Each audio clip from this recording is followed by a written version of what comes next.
আপনার মতো মেয়েকে সোজাসঙ্গী করা গেলেও কখনো বউ করা যায় না। স্বনামধন্য এমপি ইশতিয়াক এহসান মুসাবের মুখ থেকে এ ধরনের কথা শুনে লজ্জায় অপমানের চেহারা এইটুকু হয়ে যায় অনুত্থা ইবনাতের। মুখের রানে কথা বলতে ভুলে যায় অনুত্থা। হাঁ করে মুসাবের দিকে তাকিয়ে থাকে। রাগে ক্রোধে মুখ লাল হয়ে ওঠে। দাঁতে দাঁত চেপে বলল, আপনার মতো অসভ্য জানোয়ার ছেলেকে আমি কখনো বিয়ে করব না, চরিত্রহীন পুরুষ। অনুত্থার কথা শেষ হতেই ঘাড় বাঁকা করে হাসে মুসাব। 2 দিনের মেয়ে উড়ে এসে তাকে বলছে চরিত্রহীন পুরুষ। কথায় আর কাজে মিল করে দেওয়ার ইচ্ছা উদয় হয় মনের ইচ্ছেকে মাটি চাপা দিয়ে বলল, আপনি ভাবলেন কি করে আপনার মতো একটা থার্ড ক্লাস মেয়েকে আমি বিয়ে করব? আমার এত খারাপ দিন আসেনি। ইউ নো হোয়াট, ইস্তিরাক এহসান মোসাব হাতের তুড়ি বাজালে আরো ভালো মেয়ে পেয়ে যাবে। গায়ে আগুন জ্বালানোর মতো কথা শুনে ক্ষিপ্ত হয় অনুত্থা। রাগে দুঃখে চেয়ার ছেড়ে উঠে দাঁড়ায়। মুসাবের মুখে তখনও বাঁকা হাসি। অনুত্থা বুকে হাত গুজে কঠিন স্বরে শুধোয়, প্রথমত আমি পলিটিক্স অপছন্দ করি, দ্বিতীয়ত আপনার মতো অহংকারী অসৎ পুরুষকে আমি বিয়ে করব না, কখনোই না। সো বাড়িতে গিয়ে সুন্দর করে বিয়েটা ভেঙে দিবেন। মিস অনুত্থা ইবনাত, আপনি আমার নামের শেষে যে বিশেষণগুলো যুক্ত করেছেন সেগুলো একটা একটা করে সত্য প্রমাণ করে দিব। কথা ধরনের প্রশ্ন করলেও অনুত্থার জবাবের অপেক্ষা করে না পুরুষ। এগিয়ে আসে অনুত্থার দিকে। মনে মনে বেশ ঘাবড়ে যায় রমণী, কিন্তু তাও ঠায় দাঁড়িয়ে থাকে। মুসাব এগিয়ে এসে অনুত্থার গা ঘেঁষে দাঁড়ায়। এক হাতে রমণীর কপালের চুলগুলো গুজে দেয় কানের পেছনে। অনুত্থার মুখ ক্রমশ শক্ত হয়ে আসে। মুখ খুলে কিছু বলতে যাবে, তার আগেই মুসাব ওর চুলের মুঠি চেপে ধরে শক্ত করে। ব্যথায় চোখ টলমল করে ওঠে ওর। মুসাব ওইভাবে বলল, পরের বার কথা বলার সময় একবার ভাববেন কার সাথে কথা বলেন মিস অনুত্থা ইবনাত, না হলে এর থেকেও খারাপ অবস্থা করে ফেলবো। আফটার অল অসৎ মানুষ বলে কথা। কথা শেষ করে মুসাব সরে আসে। এখানে আসার পর থেকে একটার পর একটা অপমান নিতে পারে না অনুত্থা। আশেপাশে তাকিয়ে দেখে তারা দুজন ব্যতীত আর কারো ছায়াও নেই সারা রেস্টুরেন্ট জুড়ে। কিঞ্চিত হাসেও। মুসাব যে আগে থেকে প্রস্তুতি নিয়ে এসেছে বুঝতে বাকি থাকে না ওর।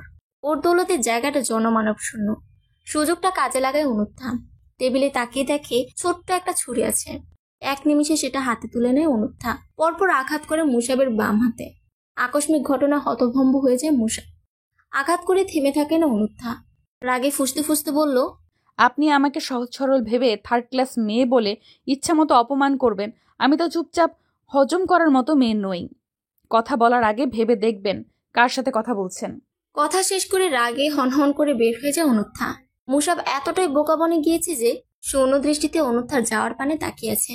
সামান্য একটা মেয়ে কত দুঃসাহসিক কাজ করে গিয়েছে। মুসাব ভেবে পায় না এই মেয়ে এত সাহস থেকে পায়। ওর সম্পর্কে যতটুকু খোঁজ নিয়েছে তার উত্তর আর এখনকার পরিস্থিতি সম্পূর্ণ ভিন্ন। তবে কি নাহিদ তাকে মেয়েটার সম্পর্কে ভুল ইনফরমেশন দিয়েছে? অনুত্থা যেতেই মুসাবের সিকিউরিটি গার্ড দুজন দৌড়ে আসে। স্যারের হাতে ফিনকি দিয়ে রক্ত ঝরতে দেখে বেশ ভয় পায় ওরা। নাহিদ ছেলেটা মুসাবের হাত ধরে বিচলিত হয়ে বলল, ভাই, আপনার হাত থেকে তো রক্ত বের হচ্ছে, কে করেছে আঘাত? নাহিদের দিকে চোখ রাঙিয়ে তাকায় মুসাব। তেরাভাবে জবাব দেয়, অনুত্থা ইবনাতকে ডেকে আনো, দেখিয়ে দিবে কিভাবে আঘাত করেছে। হাতে একটা রুমাল পেঁচিয়ে ওই জায়গা থেকে প্রস্থান করে মুসাব। মনে মনে হিসাব করে কিভাবে অনুত্থা ইবনাতকে শায়েস্তা করা যায়। এত বড় কাজ করেছে, এমনি তো ছেড়ে দেওয়া যায় না। তার জন্য যদি ওই বেয়াদব মেয়েকে বিয়ে করতে হয় তাতেও রাজি আছে মুসাব। কিন্তু ওর মনে হয় না সামান্য একটা মেয়েকে শায়েস্তা করার জন্য ওকে বিয়ে করতে হবে। এ ধরনের মেয়ে বিয়ে করতে বলে কিভাবে ওর দাদু? মেধা, মিশকা আর রাহি 3 বান্ধবী হাসি ঠাট্টা করতে করতে ভার্সিটি চত্বর থেকে বের হয়। মেধা রাহির বাহুতে চাপ দিয়ে বলল, যাবি তো এখন আবিদ ভাইয়ের সাথে দেখা করতে? এদিকে আমাদের চাঁদেও চেনে না, সূর্যও চেনে না। মেধার কথায় হুহা করে হেসে ওঠে মিশকা। রাহি মুখ ভোতা করে বলল, 3 জনের মধ্যে একজন মিঙ্গেল হলে যা হয়। তোর আশিকের অভাব আছে? ওই দেখ মুগ্ধ ভাইয়া, নিশ্চয়ই তোর জন্য অপেক্ষা করছে। ওদের থেকে কয়েক হাত দূরে মুগ্ধ বাইকে হেলান দিয়ে দাঁড়িয়ে আছে, হাতে মোবাইল, দৃষ্টি সেথা। যে কেউ দেখলে বলবে ছেলেটা এখানে দাঁড়িয়ে মোবাইল টিপে অলস সময় কাটায়। অথচ মোদ্দা কথা হলো মেধার জন্য অপেক্ষা করছে ছেলেটা। ও তাকে পাশ কাটিয়ে যাবে, যাওয়ার সময় পথ আটকে 2-1টা কথা বলবে, বিরক্ত করবে। এই জিনিসটা ওদের ফ্রেন্ড সার্কেলের কাছে সাধারণ বিষয় বলে মনে হলো মেধার মনে হয় বখাটেপনা। একটা বখাটে ছেলে আরেকটা মেয়ের পথ আটকে উল্টোপাল্টা কথা বলে। মেধা ওদেরকে চোখের ইশারায় বলল পায়ের গতি বাড়িয়ে দিতে। 3 জনে জোরে হেঁটে মুগ্ধকে ক্রস করতে নিলে ছেলেটা বলে ওঠে, এই সুন্দরী রমণী, এভাবে চলে গেলে তো বুকে লাগে। পথ আটকে ওদের সামনে যায় মুগ্ধ। বিরক্ত হয় মেধা। ওর ভাই যদি এই ছেলে সম্পর্কে কিছু জানে তাহলে হাত পা ভেঙে গলা ঝুলিয়ে দিবে। মেধা চোখ মুখ কুঁচকে বলল, মুগ্ধ ভাই পথ ছাড়েন। ফোন ধরো না কেন? সিনিয়রের মতো থাকেন না, জুনিয়রদের ডিস্টার্ব করেন কেন? একটু ভুল বলেছ, জুনিয়রদের ডিস্টার্ব করি না, শুধু তোমাকে করি, ভাল লাগে। অতিরিক্ত রাগ হয় মেধার। দাঁতে দাঁত চেপে বলল, আপনি নিশ্চয়ই জানেন আমি কার বোন। ইশতিয়াক এহসান মুসাফ যদি জানে তার বোনকে আপনার মতো একটা বখাটে ছেলে দিনের পর দিন ডিস্টার্ব করে যাচ্ছে, তাহলে নিশ্চয়ই ছেড়ে দেবে না আপনাকে, রাইট? বারবার এক কথা বলবে না। তোমার ভাইকে আমি ভয় পাই না। পথ ছাড়ুন, আপনি কিন্তু আপনার লিমিট ক্রস করতেছেন। তুমি বিরক্ত হলেও কিছু করার নেই, শেষ পর্যন্ত তুমি আমারই হবে। এখন আসি, বাই। রাগে থরথর করে কেঁপে ওঠে মেধা। কত বড় সাহস ছেলেটার! সিনিয়র হয়েছে বলে কি মাথা কিনে নিয়েছে? সবসময় বাড়াবাড়ি করবে। এতক্ষণ নীরব থাকা রাহিয়ার মিশকা বলল, এভাবে কথা বলিস কেন মেধা? তুই যতটা রিয়েক্ট করিস ভাই কিন্তু তোকে ততটাও জ্বালাই না। মিশকার দিকে রাগে লুকে তাকায় মেধা। মুগ্ধ ততক্ষণে বাইকে টান দিয়ে চলে গিয়েছে। মেধা কিছুটা চেঁচিয়ে বলল, মুগ্ধ ভাইয়ের চামচা, আমার সাথে কি করিস? যা মুগ্ধ ভাইয়ের গলায় ঝুলে থাক। মুখ চুপসে যায় মিশকার। মুগ্ধ কত ভালো একটা ছেলে, অথচ মেধা এমন ভাব করে যেন কি না কি দেখেছে। এ যাতায় রাহি বলল, শোন, মুগ্ধ ভাই কিন্তু যথেষ্ট হ্যান্ডসাম ছেলে। ভার্সিটির অর্ধেক মেয়ে তার জন্য পাগল। সেখানে উনি তোকে চাইছে, তাতে তোর আপত্তি কিসের? তোদের জাতির মুগ্ধ ভাই একটা ছ্যাঁচড়া ছেলে, এত বলার পরও গায়ে লাগে না। এসব ছেলেদের থেকে দূরে থাকাই ভালো। আর একদিন উনি আমাকে ডিস্টার্ব করতে আসলে সোজা তার বাড়িতে বিচার দেবো আমি, দেখি কি হয়। রাহি মিশকা দুজনেই হতাশা শ্বাস ফেলে। বলার মতো কিছু খুঁজে পায় না। মুগ্ধর পরিবার সম্পর্কে তারা কেউ অবগত না।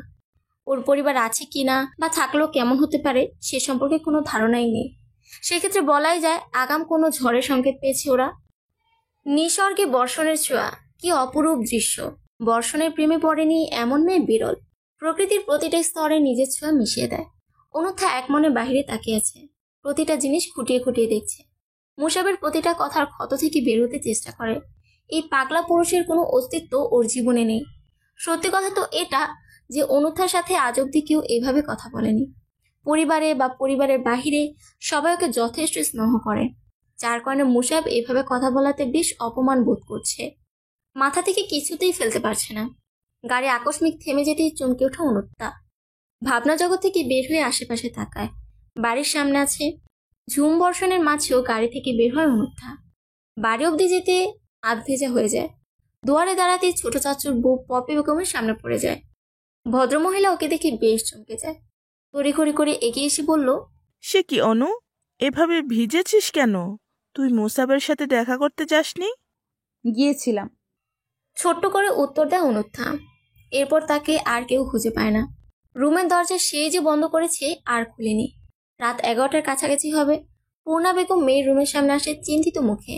মেয়েটা সে যে কামরার দূর বন্ধ করেছে এখনো কোনো খোঁজ নেই। আসার পর কিছু মুখেও দেয়নি। এদিকে তার গুণধর ছেলের খোঁজ নেই।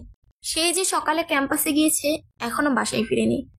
পূর্ণা বেগম বেশ কয়েকবার দৌড়ে নক করলে বের হয় অনুত্থা।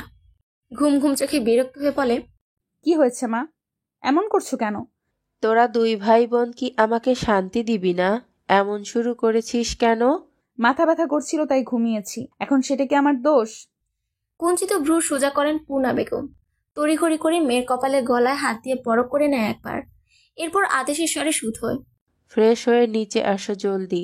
তোমার বাবা না খেয়ে বসে আছে তোমাদের জন্য। আর মুগ্ধকে ফোন করে জিজ্ঞেস করো কোথায় আছে, কখন আসবে। অনুতা ঠিক আছে বলে ফ্রেশ হতে চলে যায়। মাথা টনটন করছে। খেতে ইচ্ছে না থাকা সত্ত্বেও বাবার মুখের দিকে তাকিয়ে খেতে বসে অনুত্থা। আরশ রহমান মেয়েকে দেখে প্রথমে জিজ্ঞেস করে, আজাদের ছেলের সাথে দেখা করছো তুমি, নাকি এখানেও ব্যস্ততা? ওই লোকের কথা শুনে অনুত্থা মুখের খাবারগুলো এমনভাবে চিবোয় যেন সে ভাত নয়, আস্ত মুসাব নামের ছেলেটাকে বসে বসে চিবিয়ে খাচ্ছে। বেশ শক্ত স্বরে জবাব দেয়, আমি ওই বেয়াদব ছেলেকে বিয়ে করব না। প্রথম সাক্ষাতে কাউকে বেয়াদব বলা জিনিসটা পছন্দ হয় না আরশ রহমানের। মুসাব যথেষ্ট ভালো ছেলে, যদিও তিনি রাজনীতি অপছন্দ করেন, তারপরও ছেলেটা মুসাব কারণে এই বিয়েতে তিনি মতামত দিয়েছেন। তাও প্রিয় বন্ধুকে পই পই করে জানিয়ে দিয়েছে, আমার মেয়ের মতামত নিয়ে তারপরেই সব হবে। আমি ওর মতামত না নিয়ে এগোতে চাইছি না। এখন যদি ওর মুসাবকে অপছন্দ হয়ে থাকে তাহলে সেটা সরাসরি বলে দিলেই হয়। এভাবে বেয়াদব বলে খ্যাত করার কি আছে? আরো সমান মেয়েকে বুঝিয়ে বলল, তুমি বিয়ে করতে চাও না, আমরা তোমাকে জোর করব না। আজ অবধি তোমাকে কোনো কিছুই জোর করিনি, কিন্তু প্রথম দেখাতে কাউকে বেয়াদব বলা উচিত না। বেশি কথা বাড়ায় না অনুত্থা। বাহিরের একটা ছেলের জন্য বাবা তাকে কথা শুনিয়েছে, এটাও মেনে নিতে পারে না। ঠিক ওই সময়টাতেই ওর পাশের চেয়ার টেনে বসে পড়ে মুগ্ধ। সারাদিনের ঘটনা আর এখনকার ঘটনা মিলিয়ে মেজাজ খারাপ আছে অনুত্থার, তাই সারাদিনের সমস্ত রাগ উগলে দেয় মুগ্ধর উপর। সারাদিন কোথায় ছিলে তুমি? ক্যাম্পাসে। ক্যাম্পাসে রাত 11টা পর্যন্ত ক্লাস হয়? মুখ ফ্যাকাশে হয়ে যায় মুগ্ধর। কিছু না বলে খাওয়ায় মন দেয়। ওর থেকে জবাব না পেয়ে মেজাজ আরো বিগড়ে যায় অনুত্থার। চেঁচিয়ে বলল, আমি তোমাকে লাস্টবারের মতো ওয়ার্নিং দিচ্ছি মুগ্ধ, ঠিক করে চলাফেরা করো। তুমি যেভাবে চলাফেরা করো এটা আমার পছন্দ না। সারাদিন নেতাদের পেছনে ঘুরবে, তাদের চামচামি করবে, এসব আমি চাই না। পলিটিক্স থেকে দূরে থাকো। আর তুমি যাদের সাথে চলো তাদের একজনও সামাজিক না। আমি কি বলেছি বুঝতে পেরেছো? মাথা নেড়ে হ্যাঁ বলে মুগ্ধ। বড় বোন অনুত্থা ইবনাথকে সে ভয় পায় এমন না, একমাত্র আদরের বোনকে নিজের সবটুকু দিয়ে ভালোবাসে, সম্মান করে। বোন বলতে সে কতটা পাগল এই সম্পর্কে সকলেই কম বেশি অবগত।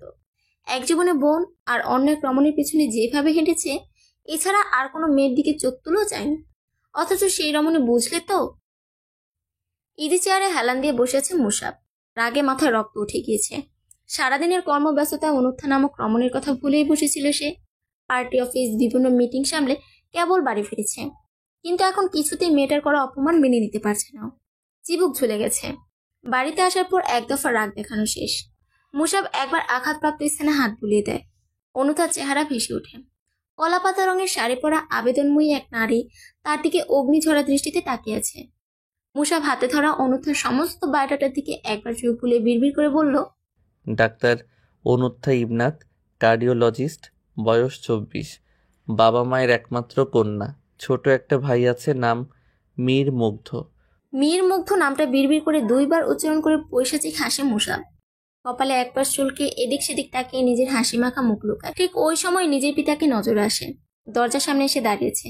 মুসাব উঠে দাঁড়িয়ে বাবাকে ভেতরে আসতে বলল। আজাদ সাহেব এগিয়ে এসে ছেলের পাশে বসলেন। রাগত স্বরে বলল, তুমি অনুমাকে কি বলেছো যে মেয়েটা বিয়ে ভেঙে দিয়েছে? তোমার অনুমা বিয়ে ভেঙে না দিলেও আমি দিতাম।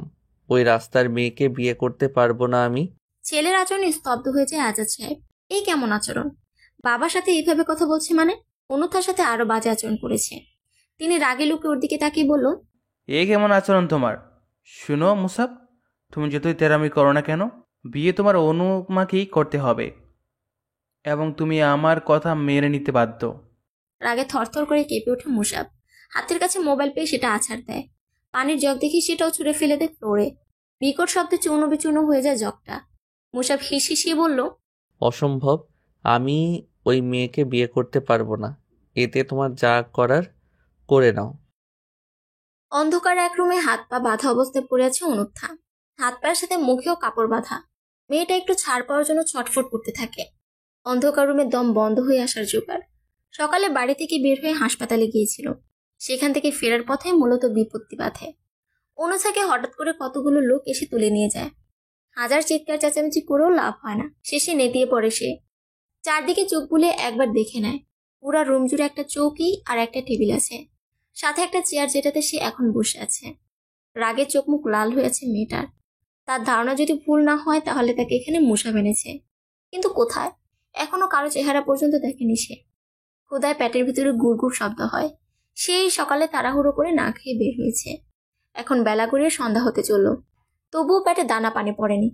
অনুথা একদিকে ক্ষুধার জ্বালা, অন্যদিকে মুসাবের উপর তীব্র রোশানলে যখন ফেটে পড়ে, ঠিক তখনই সা করে দৌড় খুলে যায়। তীব্র আলোর ঝলকানিতে চোখ ঝলসে ওঠে অনুথার। চোখ হালকা খুলে সামনে তাকায়। মুসাব নামক সুপুরুষকে এগিয়ে আসতে দেখে সমস্ত ঘটনা ওর কাছে জলের মতো পরিষ্কার হয়ে যায়। গতকালকে আঘাতের প্রতিশোধ নিতে এসেছে কিনা কে জানে। মুসাব এগিয়ে আসতেই তার সাথে আসা একজন তাকে একটা চেয়ার এনে দেয়। লোকটা পায়ের উপর পা তুলে বেশ ভাব নিয়ে অনুথার সামনে বসে। ঠোঁটের কোণে বাঁকা হাসি, চোখ দিয়ে ইশারা করে ওর মুখ থেকে বাঁধন খুলতে বলে। লোকটা রোবটের ন্যায় এসে অনুথার মুখ থেকে বাঁধন খুলে দেয়। মুসাব সাথে সাথে গম্ভীর স্বরে আদেশ করে, বাহিরে যাও নাহিদ, আমি কথা শেষ করে আসছি। কোনো বাক্য ব্যয় না করে নাহিদ প্রস্থান করে। এদিকে রমণী ছাড়া পেয়ে জোরে জোরে কয়েকবার শ্বাস নেয়। মুসাব নাহিদের দিক থেকে চোখ সরিয়ে সরাসরি অনুত্থার দিকে তাকালে মেয়েটা চেঁচিয়ে ওঠে। কাপুরুষের মতো তুলে এনেছিস কেন? তুই না এমপি, তোর ক্ষমতা এতটুকুতে সীমাবদ্ধ? একটা মেয়েকে একা পেয়ে রাস্তা থেকে তুলে এনেছিস। রাগে সারা শরীর জ্বলে ওঠে মুসাবের। মেয়েটার সাহস দিন দিন বেড়ে যাচ্ছে। কত দুঃসাহসিক হলে ওকে কাপুরুষ বলে সাথে আবার তুই তু করেও করে। অনুথার চোখে চোখ রেখে চিবিয়ে চিবিয়ে বলল, খবরদার বাজে মেয়ে, আমাকে তুই তুকারি করবেন না। অনুথার সাথে সাথে নির্ধিরে জবাব দেয়। 100 বার বলবো, 1000 বার তুই বলবো। তুই আমাকে এখানে এনেছিস কেন সেটা বল। নিজের রাগ কন্ট্রোল করতে পারে না মুসাব। ঠাস করে চর বসিয়ে দেয় অনুথার গালে। আকস্মিক থাবায় স্তব্ধ হয়েছে অনুথা। কল্পনাও করতে পারে না মুসাব তাকে থাপ্পড় মেরেছে। অবিশ্বাস্য চোখে মুসাবের দিকে তাকায়। লোকটা অতিরিক্ত রাগে সাপের ফেনার মতো ফুসফুস করতে থাকে। অনুথার নিজেরও হাত পা বাঁধা, কি করবে বুঝতে পারে না। মুসাব হঠাৎ চেয়ার থেকে উঠে দাঁড়ায়। 2 কদম এগিয়ে এসে অনুথার সামনে দাঁড়ায়। কিছুটা নিচু হয়ে অনুথার সমান হয়ে 2 হাতে ওর চিবুক চেপে ধরে। বেশ রাগ নিয়ে বলল, এক ভুল বারবার করলে এর থেকে চরম খারাপ অবস্থা করে ফেলবো। মিস অনুত্থা ইবনাত, ভুলে যাবেন না আপনি কার সাথে লাগতে আসছেন। চর খেয়েও দমে যায় না অনুত্থা। মুসাবকে ঘিরে মনে জন্ম নেয় তীব্র ক্ষোভ। মুসাব কথা শেষ করে আবার নিজের জায়গায় এসে বসে। সে অনুথাকে ছেড়ে দিতে মেয়েটা একদলা থুথু ফেলে পাশে একরাশ ঘৃণা প্রকাশ করে বলল, তোর মতো অমানুষের সাথে আমি লাগবো সেটা ভাবিস কিভাবে তুই? আগে আমার লেভেলে আয়, তারপর লাগতে আসার কথা বলিস। মুসাব মাথা কাত করে শ্লেষাত্মক হেসে বলল, কোন লেভেলে যাওয়ার কথা বলছেন? নিজের ছবি দেখিয়ে 1000টা ছেলের সাথে প্রেম করে টাকা হাতিয়ে ব্রেকআপ করে তারপর আপনার লেভেলে যাওয়ার কথা বলছেন? অবাক হয়ে তাকায় অনুত্থা। এই লোকটা কি পাগল হয়ে গিয়েছে? কি উল্টোপাল্টা বকছে এসব? ওকে এভাবে তাকাতে দেখে ফুঁসে ওঠে মুসাব। কিছুটা চেঁচিয়ে বলল, এমনভাবে তাকান মনে হয় ভাজা মাছটাও উল্টে খেতে পারেন না। আপনাকে তো দয়া করে এখানে তুলে এনেছি আমি, কিন্তু আপনার স্থান তো রাস্তায়। মুসাবের কথাগুলো সহ্য সীমার বাহিরে চলে যায়। অনুথা কথার আগামাথা না বুঝলেও তাকে এভাবে কথা বলাতে চোখ রাঙিয়ে বলল, খবরদার উল্টাপাল্টা কথা বলবেন না। আপনি কি এমপির আসনে বসে আছেন? আধো সে আপনার আসনের যোগ্য? আপনি জনগণ আপনার আসল রূপ দেখেনি এখনো। হু হা করে হেসে উঠল মুসাব। তাকে হাসি দেখে ঘৃণার তীব্রতা ক্রমশ বাড়তে থাকে ওর। অনুথা চোখ সরিয়ে নেয়। মুসাব দাঁতে দাঁত চেপে বলল, যে মানুষটা যেমন সে আমার তেমন রূপটাই দেখে। আপনি নিশ্চয়ই মুখোশ পরে আছেন, তাই আমাকে মুখোশের আড়ালে দেখতে পাচ্ছেন না ঠিক মতো। মেজাজ খারাপ হয় অনুত্তার। রাগ, দুঃখ, ক্ষুধা সব মিলেমিশে অসহ্য হয়ে যায় সে যে কোনো সময় জ্ঞান হারাতে পারে। কথার তেজ হারিয়ে শান্তস্বরে বলল, আপনি কি জানেন পৃথিবীর সবচাইতে খারাপ লোক আপনি? আপনি কি জানেন পৃথিবীর সবচাইতে খারাপ মেয়ের কাতারে আপনি পড়েন? অসভ্য লোক, আমাকে আমার কথা ফিরিয়ে দেন কেন? মিস অনুত্থা ইবনাত, আপনার সাথে কথা বলে আমি আমার রুচি নষ্ট করতে চাই না। আপনার ব্যবহার অতিরিক্ত লেভেলের খারাপ। চলেন ডিলে আসি। অবাক চাহনিতে যায় অনুত্থা। কিসের ডিলের কথা বলছে এই লোক? কপাল কুঁচকে বিরক্ত হয়ে বলল, স্বনামধন্য এমপি মানুষ স্বনামধন্য একটা মেয়ের হাত পা বেঁধে ডিল করতে বসেছে। কি দারুণ জিনিস, তাই না? কথার মাঝে অন্য টপিকে যাওয়াতে বিরক্ত হয় মুসাব। উঠে হাত খুলে দেয় অনুত্থার। হাত ছাড়া পেয়ে সে নিজেই পায়ের বাঁধন খুলে ফেলে সোজা হয়ে বসে। মুসাব আবারও বলল, ডিলে আসা যাক। কিসের ডিল? কত টাকার বিনিময়ে আপনি আমাকে সব সত্য কথা বলবেন? কোন সত্য কথার কথা বলছেন? এবারও অল্পতে মেজাজ হারায় মুসাব। ওর জানা মতে অনুত্থার খুব ভালো করেই জানার কথা মুসাব কোন সত্যর কথা বলছে। না জানার ভান করায় উঠে দাঁড়ায় মুসাব। তাকে দাঁড়াতে দেখে অনুত্থাও দাঁড়িয়ে যায়। কিন্তু রমণী উঠতেই নিজের শরীরে শক্তি পায় না। টানা এত ঘন্টা অনাহারে থাকায় নিজের ভারসাম্য হারিয়ে ফেলে। ধপ করে নিচে পড়ে যেতে নিলে মুসাব এক হাতে কোমর চেপে ধরে রমণী।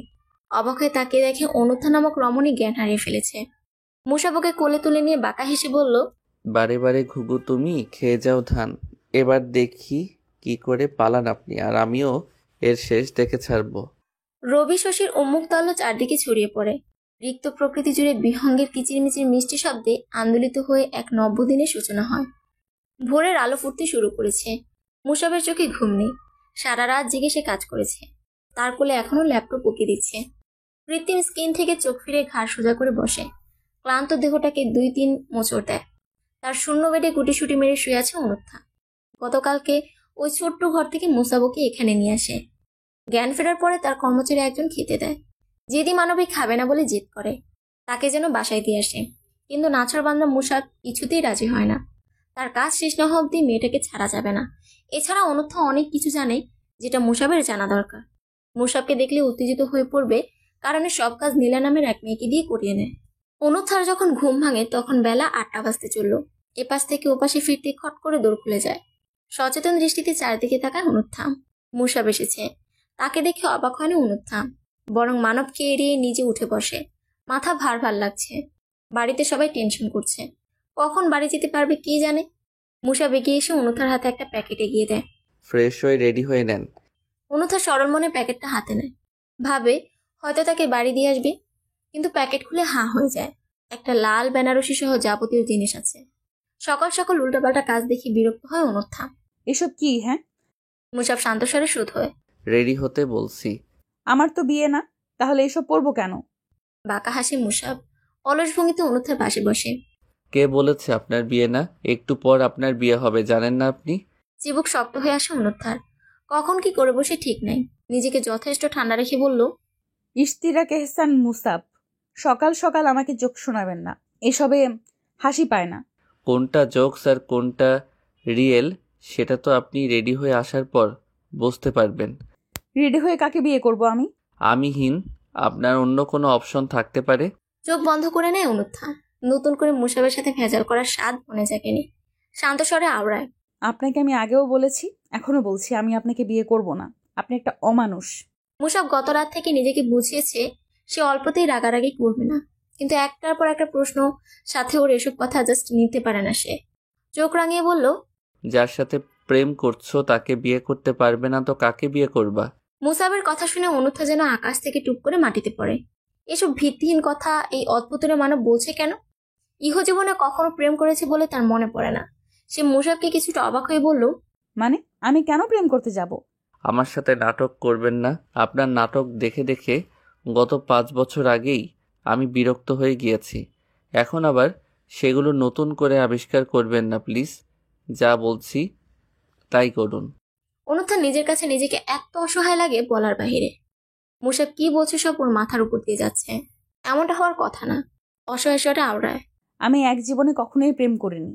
আপনি এসব ভিত্তিহীন কথা বলে এর ভুক্তভোগী আমাকে বানাবেন না। মুসাব এসব কথা অভ্যস্ত অনেক আগে থেকেই। তখন বলতো ফোনে, এখন বলছে সরাসরি। এ ধরনের বাজে মেয়েকে বিয়ে করার ইচ্ছে মুসাবের ছিল না। কিন্তু অন্য এক জায়গায় সে অসহায় হয়ে নিজের কাছে হার মানে। মুসাব ভালো করেই বুঝতে পারে অনুথা সহজে কি বিয়ে করবে না। হয়তো ভেবেছি ওর সব পাপ সামনে এনে জেলে ভরে দিবে। এক পেশে হাসে মানব। শার্টের হাতা ফোল্ড করতে করতে বলল, বিয়ে করে নিজের জীবন বরবাদ করতে চান নাকি নিজের ভাইয়ের লাইফ বরবাদ করতে চান? আপনি হয়তো জানেন না, আপনার আদরের ভাই দিনের পর দিন আমার বোনের পেছনে ঘুরে ওকে ডিস্টার্ব করে। আপনি কি জানেন আমি এর বিরুদ্ধে লিগ্যাল অ্যাকশন নিলে আপনার ভাইয়ের কি অবস্থা হতে পারে? এই এক জায়গায় খুব দুর্বল অনুথা। নিজের ভাই, পরিবারের সদস্যদের জন্য সবকিছু করতে পারবে। মুসাবের লাস্ট কথা ওর বিশ্বাস হয় না। ওর ভাই আর যাই হোক, যাই করে সবকিছু কম বেশি ওকে বলে। মেনে নিতে পারে না। অবিশ্বাস্য চোখে মুসাবের দিকে তাকালে লোকটা তাড়া দেয় রেডি হওয়ার জন্য। অপেক্ষা করে না লোকটা। প্যাকেটটা পুনরায় ওর হাতে ধরিয়ে দিয়ে বের হয়ে যায় কামরা থেকে। চোখ টলমল করে ওঠে অনুত্থার। বাবাকে ছাড়া এক পা না নড়া মেয়েটা তাকে ছাড়া বিয়ে করবে ভেবেই হাওয়া করে কেঁদে ওঠে মানব। কিছুতেই নিজেকে সান্ত্বনা দিতে পারে না। প্রায় 1 ঘন্টা পরে শুধু শাড়ি পরে বের হয় নমনী। সকল গয়নাকাটি মেকআপ ওইভাবে পরে থাকে। ওয়াশরুম থেকে বের হলে দেখতে পায় বেডের ওপর 2 পা তুলে বসে আছে মুসাব। ওকে বের হতেই বিরক্ত কণ্ঠে শুধু, সামান্য একটা শাড়ি জড়াতে এত সময় লাগে? নিরুত্তর থাকে রমণী। কলের পুতুলের ন্যায় মুসাবের পাশে এসে দাঁড়ায়। লোকটা কথা পারে না। উঠে অনুত্থার হাত ধরে রুমের বাহিরে আসে। রুমের বাহিরে এসে চোখ ছানা পাড়া হয়ে যায় অনুত্থার। বিস্ময় নিয়ে সামনে তাকালে নিজের আপন মামাকে দেখতে পায়। মামা মুসাবের বাবা একটা সোফায় বসে আছে। আরেকটা সিঙ্গেল সোফায় কাজে বসে আছে। অনুত্থা মামাকে দেখে কথা বলতে ভুলে যায়। মুসাব তাকে নিয়ে ওদের বরাবর বসে। মামা, তুমি এখানে কি করছো? তুমি এই বিয়েতে রাজি আছো?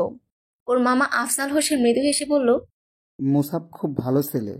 তোমার বাবা তোমার মতামতের বিরুদ্ধে যাবে না, তাই তোমার পক্ষ থেকে আমি আছি অভিভাবক হিসাবে। চোখ ফেটে জল বেরো অনুত্থার।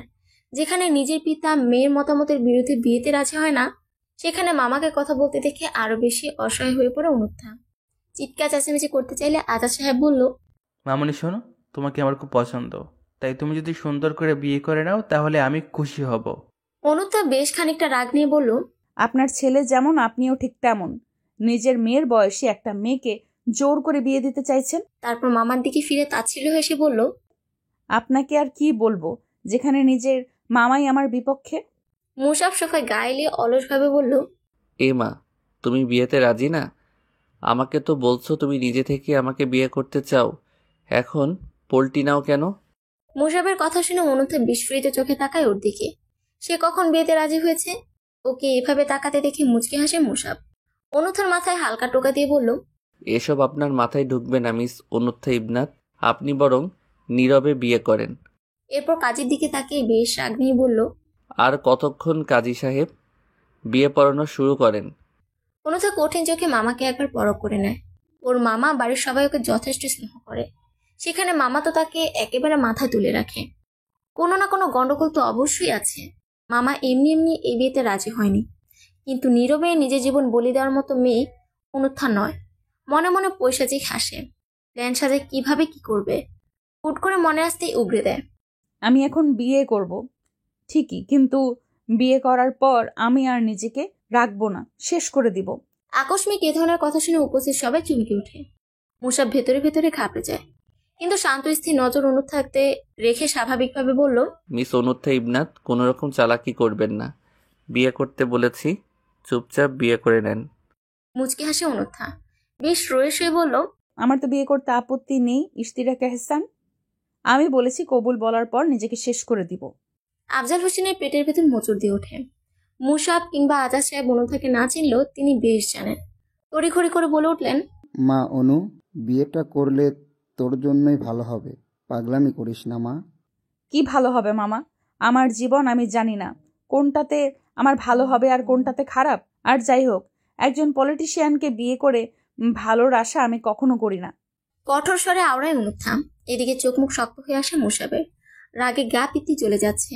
অনুত্থার দিকে নজর না দিয়ে কাজীকে ধমকের সুরে বলল, আপনার কানে কথা যাচ্ছে না? বিয়ে পড়ানো শুরু করেননি কেন এখনো? আমি আপনার সাথে মজা করছি না ইশতিরাক এহসান।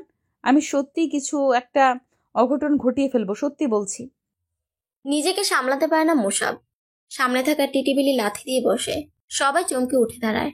টেবিলের কাজ ভেঙে ছোট ছোট টুকরা মুসাফের পায়ে গেঁথে যায়। ছেলেটা কোনো কিছুকে তোয়াক্কা না করে চেঁচিয়ে উঠল, সবাই চলে যাও এখান থেকে ফার্স্ট। শেষের কথাটা এত জোরে বলে অনুথা সহ কেঁপে ওঠে। চুপচাপ প্রস্থান করতে নিলে ওর ডান হাতের কবজি চেপে ধরে মুসাফ। আফজাল হোসেনের দিকে তাকিয়ে বলল, আপনারা এখনো দাঁড়িয়ে আছেন কেন? যেতে বলেছি কানে ঢুকেনি? না মানে অনুমা এখানে থেকে কি আর করবে, ওকে আমি নিয়েই যাই। হাত ছাড়েন আপনি। কারো কথা কানে ঢুকিনি এমন ভাব করে পিতাকে বলল, এদেরকে নিয়ে এখান থেকে যাও বাবা। ছেলের কথা শুনে মুখ ফ্যাকাশে হয়ে যায় আজাদ সাহেবের। তার মতো শান্তশিষ্ট বাবার ছেলে এত রাগী কিভাবে হয় ভেবে পায় না। আফজাল হোসেনের দিকে তাকে চোখের ইশারায় যেতে বলল। কাজে অনেক আগেই পালিয়েছে। যাওয়ার আগে আজাদ সাহেব ছেলেকে সতর্ক করে, দ্রুত বের হবে। তারা চলে যেতেই মুসাফের হাতে কামড় বসিয়ে দিয়ে অনুত্থা। হাত ছেড়ে দেওয়া অবধি রমণী কামড়ে ধরে রাখে। শেষে সহ্য করতে না পেরে ছেড়ে দেয় মুসাফ। একদিকে পায়ের ব্যথা, অন্যদিকে ওর কামড়ের ব্যথায় চোখের কোণে জল জমে, কিন্তু ছেড়ে দেওয়ার পাত্র সে নয়। অনুথার হাত ছেড়ে কোমর পিছিয়ে ধরে। মানবী হক চুকিয়ে যায়। রাগ মিশ্রিত স্বরে বলে, আর কত নিচে নামা বাকি আছে আপনার? ছাড়ুন আমাকে। বিয়ে করিনি বলে এখন মেরে ফেলবেন? মুসাফ আরো কাছে টেনে নেয় ওকে। দৃঢ় গলায় বলল, আপনাকে মেরে হাত নষ্ট করতে চাই না আমার। যেহেতু সোশ্যাল সমস্যা তাই সরাসরি জবাব দিন, আর বাকি যা করেছো তা আমি খুঁজে নিব। আপনার যদি আমার থেকে কিছু জানারই থাকে তাহলে বিয়ে করতে চাইছেন কেন? ভালোবেসে? শোনো মেয়ে, তোমাকে ভালোবাসার মতো মন আমার নেই। ভালোবেসে বিয়ে করতে চাই না। ঠিক করে হেসে ফেলে অনুত্থা। নিজেকে ছাড়ানোর চেষ্টা করে জবাব দেয়, আপনি আমাকে ভালোবেসে বিয়ে করতে চান না আগেই বুঝেছি। কি করতে চান? হাত কেটে ফেলার প্রতিশোধ নিতে চান? আপনি এতটা প্রতিশোধ প্রণয়ন মানুষ? চোখ মুখ কুচকে ফেলে মুসাফ, যেন অখাদ্যের ন্যায় কোনো কথা বলছে অনুত্থা। আপনাকে বিয়ে করতে চাইছি কেন সে কথা অজানা থাকুক, এটা বলুন। আমার সাথে চিট করছেন কেন? অনুথা শান্তস্বরে জবাব দেয়। আপনার কোথাও ভুল হচ্ছে ইশতিয়াক আহসান। আমি আপনাকে প্রথম দেখেছি রেস্টুরেন্টে, যেদিন আমাদের দেখা হয়েছিল। দেখা তো তখন হয়েছে প্রথম, এটাও আমি জানি। সোশ্যাল জগতে এমন কিছু করেননি আপনি। আরে আজব, বাংলা কথা বলছেন না আপনি? বললামই তো আমি আপনাকে প্রথম দেখেছি ওই দিন, প্রথম আপনি সম্পর্কে শুনেছিও সেদিন। এছাড়া আর কিছু না, আমি আপনাকে চিনি না ভাই। এই যাত্রায় হেসে ফেলে মুসাব। অনুথার চুল নিয়ে খেলা করতে করতে বলল, আজকের জন্য ছেড়ে দিচ্ছি, তবে ভাববেন না আপনাকে আমি ছেড়ে দিব। ততদিন নিজেকে খোলসে আবৃত করে রাখেন, আমিও দেখব। ক্যাম্পাসের এক কোণে বসে আড্ডা দেয় মুগ্ধ সহ ওর বন্ধুরা। সবাই আড্ডা দিলেও বারবার এদিক সেদিক তাকিয়ে কাউকে খুঁজে মুগ্ধ। ওদের মাঝে হাসিব নামের ছেলেটাকে গুঁতা দিয়ে বলল, ভাই তোর প্রেয়সী ক্লাস করছে, শান্তিতে ক্লাসটা অন্তত করতে দে। চোখ গরম করে হাসিবের দিকে তাকায় মুগ্ধ। চটপট বলে ওঠে, মুগ্ধ যেখানে শান্তি নেই সেখানে। কথা শেষ করে উঠে দাঁড়ায়। মেধা সবে ক্লাস থেকে বের হচ্ছিল, মুগ্ধকে দেখে দাঁড়িয়ে পড়ে। ওর সাথে রাহি ছিল, সেও দাঁড়ায়। মুগ্ধ হাসি হাসি মুখে বলল, কেমন আছো মেধা? মেধা বুকে হাত গুজে দাঁড়ায়, কিছুটা অসহায় ফিস করে বলল, আর ভালো মুগ্ধ ভাই, অনেক বড় বিপদে পড়েছি, আমাকে প্লিজ বাঁচান। ভ্যাবাচাকা খেয়ে যায় মুগ্ধ। এতদিন যাবৎ যা হয়নি তাই হচ্ছে। মেধা ওর সাথে এত সুন্দর করে কথা বলছে কেন? সত্যি কিছু হয়েছে নাকি এটা ওর কোনো চাল? মুগ্ধ অবাক হয়ে বলল, কি হয়েছে? আমার একটা অ্যাসাইনমেন্ট করা বাকি, কালকেই জমা দিতে হবে। আরিয়ান স্যার কেমন সেটা তো জানিনি, মাঝে অসুস্থ ছিলাম কারণে লেখা হয়নি, আমাকে একটু লিখে দিবেন প্লিজ। মেধা চোখের দিকে তাকায় মুগ্ধ, কোনো বাক্য ব্যয় না করে বলল, দাও, আমি করে দিব। থ্যাংক ইউ, আমার কিন্তু কালকেই লাগবে, সকাল 8টার মাঝে। বলে মুচকি এসে প্রস্থান করে মেধা।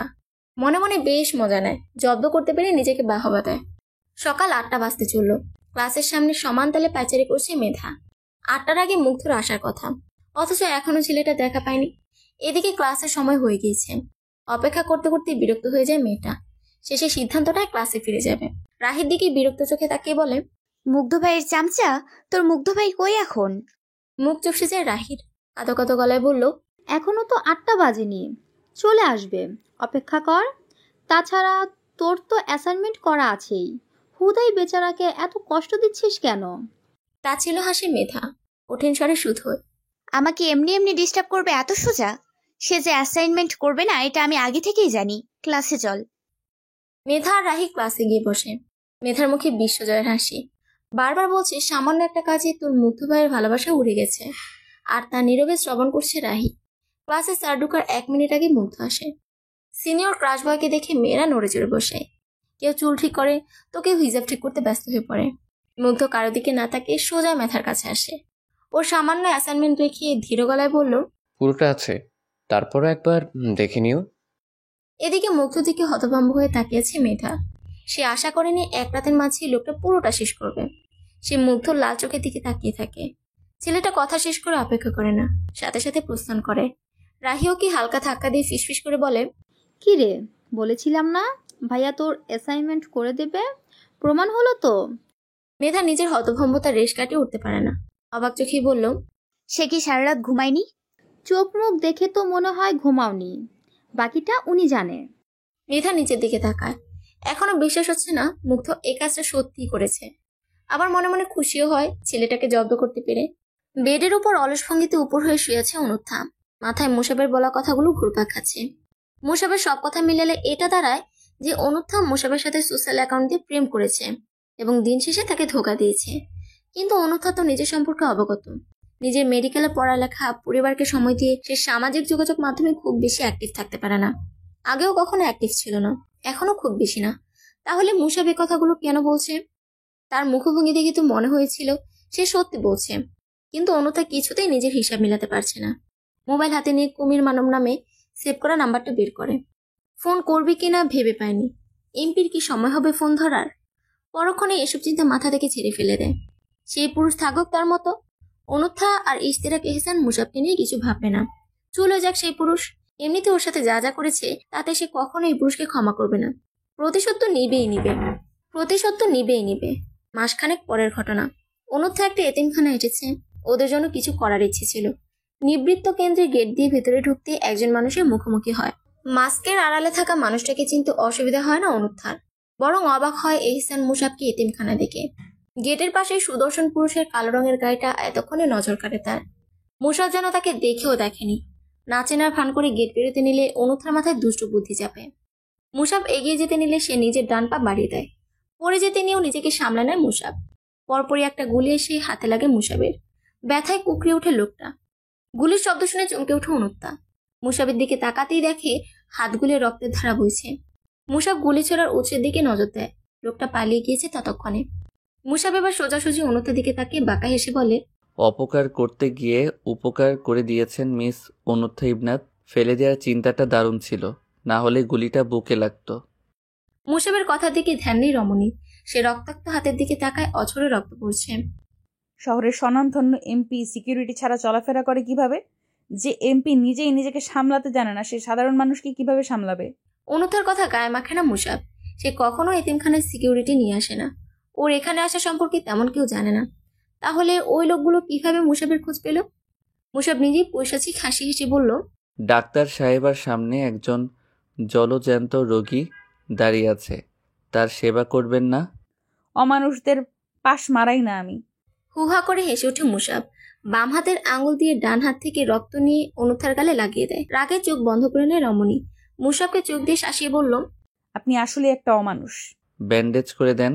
অনুথা কিছুক্ষণ রাগে ফুসফুস করে, আবার মুসাবের আহত হাত দেখে নিজের কাছেও খারাপ লাগে। তাই নিজের কঠোরতা দমিয়ে রেখে বলল, ডাক্তারদের নিকট সব রোগী সমান, কারণে আপনাকে সামান্য হেল্প করতেই পারি। মৃদু হাসি মুসাব। চোখ দিয়ে ইশারা করে গাড়িতে গিয়ে বসতে। নিজে গিয়ে গাড়িতে বসে। অনুথা কিছুটা ইতস্তত করে, মনের সাথে যুদ্ধ করে গাড়িতে উঠে বসে। মুসাব নিজে থেকে ফার্স্ট এড বক্স এগিয়ে দেয়। কোনো বাক্য ব্যয় না করে হাত এগিয়ে দেয়। গুলিটা মাংস ছুঁয়ে বের হয়ে গিয়েছে। অনুথা ক্ষতস্থানে তুলা দিয়ে পরিষ্কার করে ব্যান্ডেজ করে দেয়। মুসাব গাড়িতে উঠে ডোর লক করেছিল, যার কারণে কাজ শেষ হলো, বের হতে পারে না রমণী। এদিকে ফোনের মাঝে ডুবে আছে লোকটা। কি এত কাজ করছে কে জানে। শেষমেশ বিরক্ত হয়ে অনুথা বলল, ডোর আনলক করেন, আমার কাজ আছে। এই যাত্রায় মোবাইল রাখে মুসাব। অলস ভঙ্গিতে অনুথার দিকে তাকায়। মেয়েটার গালে এখনো রক্তের চিহ্ন আছে। মুসাব অনুথার কথাকে পাত্তা না দিয়ে রুমাল বের করে হালকা ভিজিয়ে নেয়। রমণীর দিকে এগিয়ে আসতে নিলে পেছনে সরে যায় সে। রাগত্ব স্বরে সুধর, সমস্যা কি? ডোর আনলক করতে বলছি, কাছে আসেন কেন? কথা শেষ করার আগে কষে একটা ধমক দেয় মুসাব। কাছে এগিয়ে এসে গাল চেপে ধরে। সব জায়গায় পাকনামি করতে যাবেন না অনুথা ইবনাত, আমি ভুলে যাইনি কিছু, সো বি কেয়ারফুল। কথা শেষ করে রুমাল দিয়ে রক্তগুলো মুছে দেয় লোকটা। পরপর অনুথার গালে নিজের খসখসে ঠোঁট জোড়া চেপে ধরে। আকস্মিক ঘটনায় হকচকে যায় অনুথা। চোখ বড় বড় করে মুসাবের দিকে তাকালে সে বলে ওঠে, এরকম কোনো ইচ্ছা ছিল না আমার, কিন্তু আপনার উল্টাপাল্টা ভাবার কারণে সেটা সত্য করে দিলাম। ইউ শুড গো নাও। রাগে গা পিত্তি জ্বলে ওঠে অনুথার। দাঁতে দাঁত চেপে বলল, পবিত্র পানি কোথায় পাবো বলেন তো? নোংরা গলাটা পরিষ্কার করতে হবে তো। চেঁচিয়ে ওঠে মুসাব। অনুথার গলা টিপে ধরে বলে, ভুলে যাবেন না আপনি একটা ছেলের সাথে লাগতে আসছেন। এর পরিণাম খুব ভয়ঙ্কর হতে পারে। নিজেকে খুব চালাক মনে করবেন না অনুথা ইবনাত, নয়তো এখন তো আপনার গাল নোংরা হয়েছে, তখন। কথা শেষ না করে ওর দিকে তাকিয়ে বাঁকা হাসে মুসাব। বাকি কথা বুঝে নেয় অনুথা। ঘৃণা চোখ ফিরিয়ে নিয়ে গাড়ি থেকে বের হয়ে যায়। পার্টি অফিসের একটা মিটিং আছে মুসাব। জরুরি মিটিং। পূর্ণ মনোযোগ সেখানেই বিদ্যমান আছে। ডান হাতে সাদা ব্যান্ডেজের অংশটা মাথা উঁচু করে নিজের উপস্থিতি জানান দেয়। ব্যথায় টনটন করলো, সেদিকে কোনো খেয়াল নাই লোকটার। দুই হাত নাচিয়ে দিব্যি ভাষণ দিচ্ছে। আকস্মিক টেবিল কেঁপে ওঠে। মনোযোগ বিনষ্ট হওয়াতে বিরক্ত হয় মুসাব। নিজের ফোন ভাইব্রেট হচ্ছে। নাহিদ কল দিয়েছে। ছেলেটাকে অনুথার খোঁজখবর নিতে বলেছে। সেসব সম্পর্কে কিছু শোনার আশায় বিরক্ত ভাব পাশে রেখে ফোন রিসিভ করে কানে ধরে। ভাই, ম্যামের বিয়ে ঠিক হয়েছে। শুনেছি ওনার বাবা মা কেউ রাজি না, কিন্তু ম্যাম জেদ করেছে এখনই নাকি বিয়ে করবে। আজ তো একটা জেদের গোডাউন এই রমণী। সব জায়গায় নিজের কৃতিত্ব ফলাতে চায়। মুসাব চুপ থেকে কিছুক্ষণ ভেবে প্রশ্ন করল, কোন হনুমানের গলায় ঝুলতে চাই? অপর প্রান্তে নাহিদ কিছুটা ভরকে যায়। তার ভাই কি এভাবে কখনো কথা বলতে দেখেনি সে। এক নারীর সংস্পর্শে সে কত পরিবর্তন ভেবে মিটিমিটি হাসে ছেলেটা। তড়িঘড়ি করে উগরে দেয়, ছেলেটার নাম প্রীতম, ম্যামের কলিগ।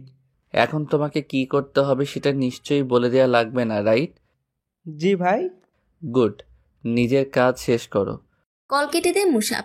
ভেতরটা তেতো হয়ে গিয়েছে, চাইলেও মিটিংয়ে পুনরায় মনোযোগ দিতে পারে না। বিরক্ত হয়ে উঠে দাঁড়ায়।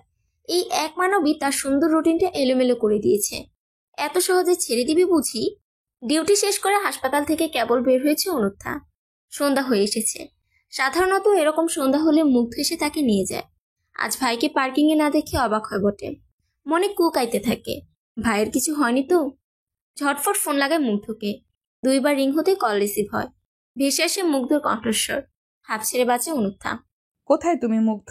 নিচে আসো নিজে। মুগ্ধ বিস্মিত স্বরে জবাব দেয়। ছোট মামা তো বললো তুমি নাকি নানু বাড়ি যাবে, তোমাকে ড্রপ করে নিবে মামা, তাই তো আমাকে আসতে নিষেধ করলো। আপনা আপনি ব্রু কুঁচকে যায় অনুত্থার। আগেরবার একবার যখন মুসাব তাকে তুলে নিয়ে গিয়েছিল তখনও একই কাজ করেছিল তার মামা আফজাল হোসেন।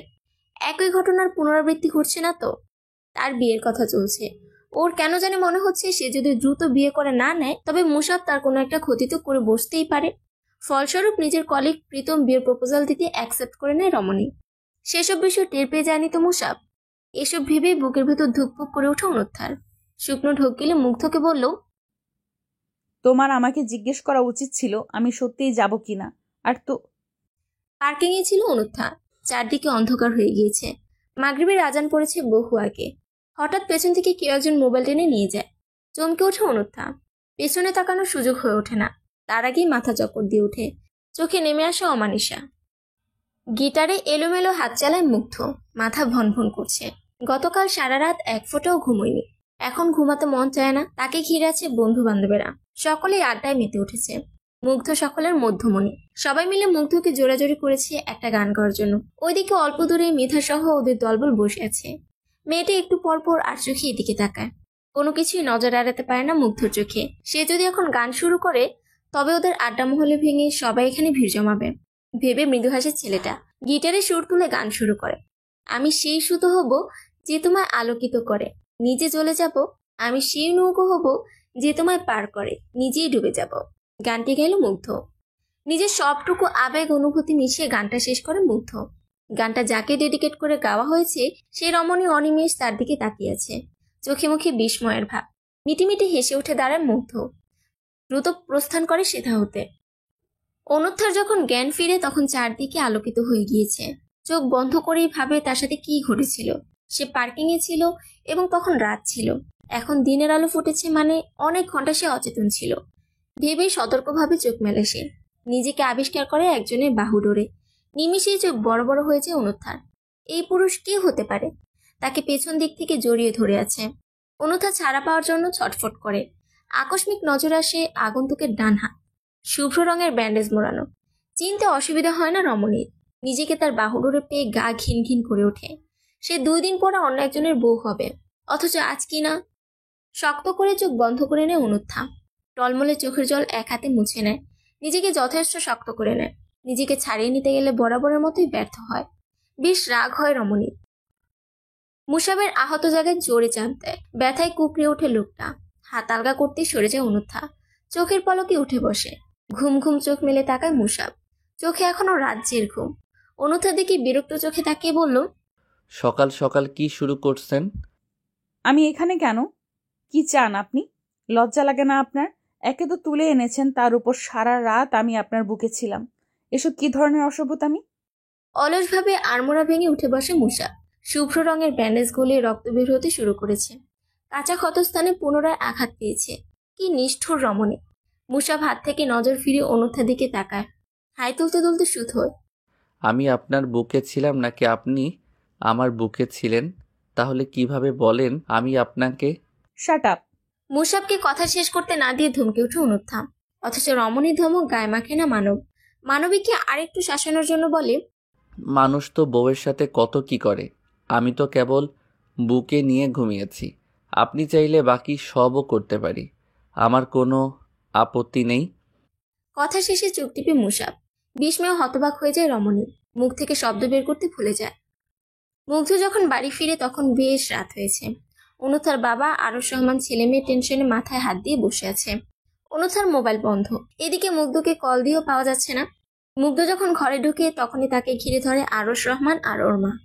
মুগ্ধ হুট করে ওনাদের দেখে ভরকে যায়। সে কোনো অপরাধ করেছে কিনা মনে পড়ছে না। তখনই আরশ রহমান চোখ পাকিয়ে জিজ্ঞেস করে, তুমি একা কেন? অনুমা কোথায়?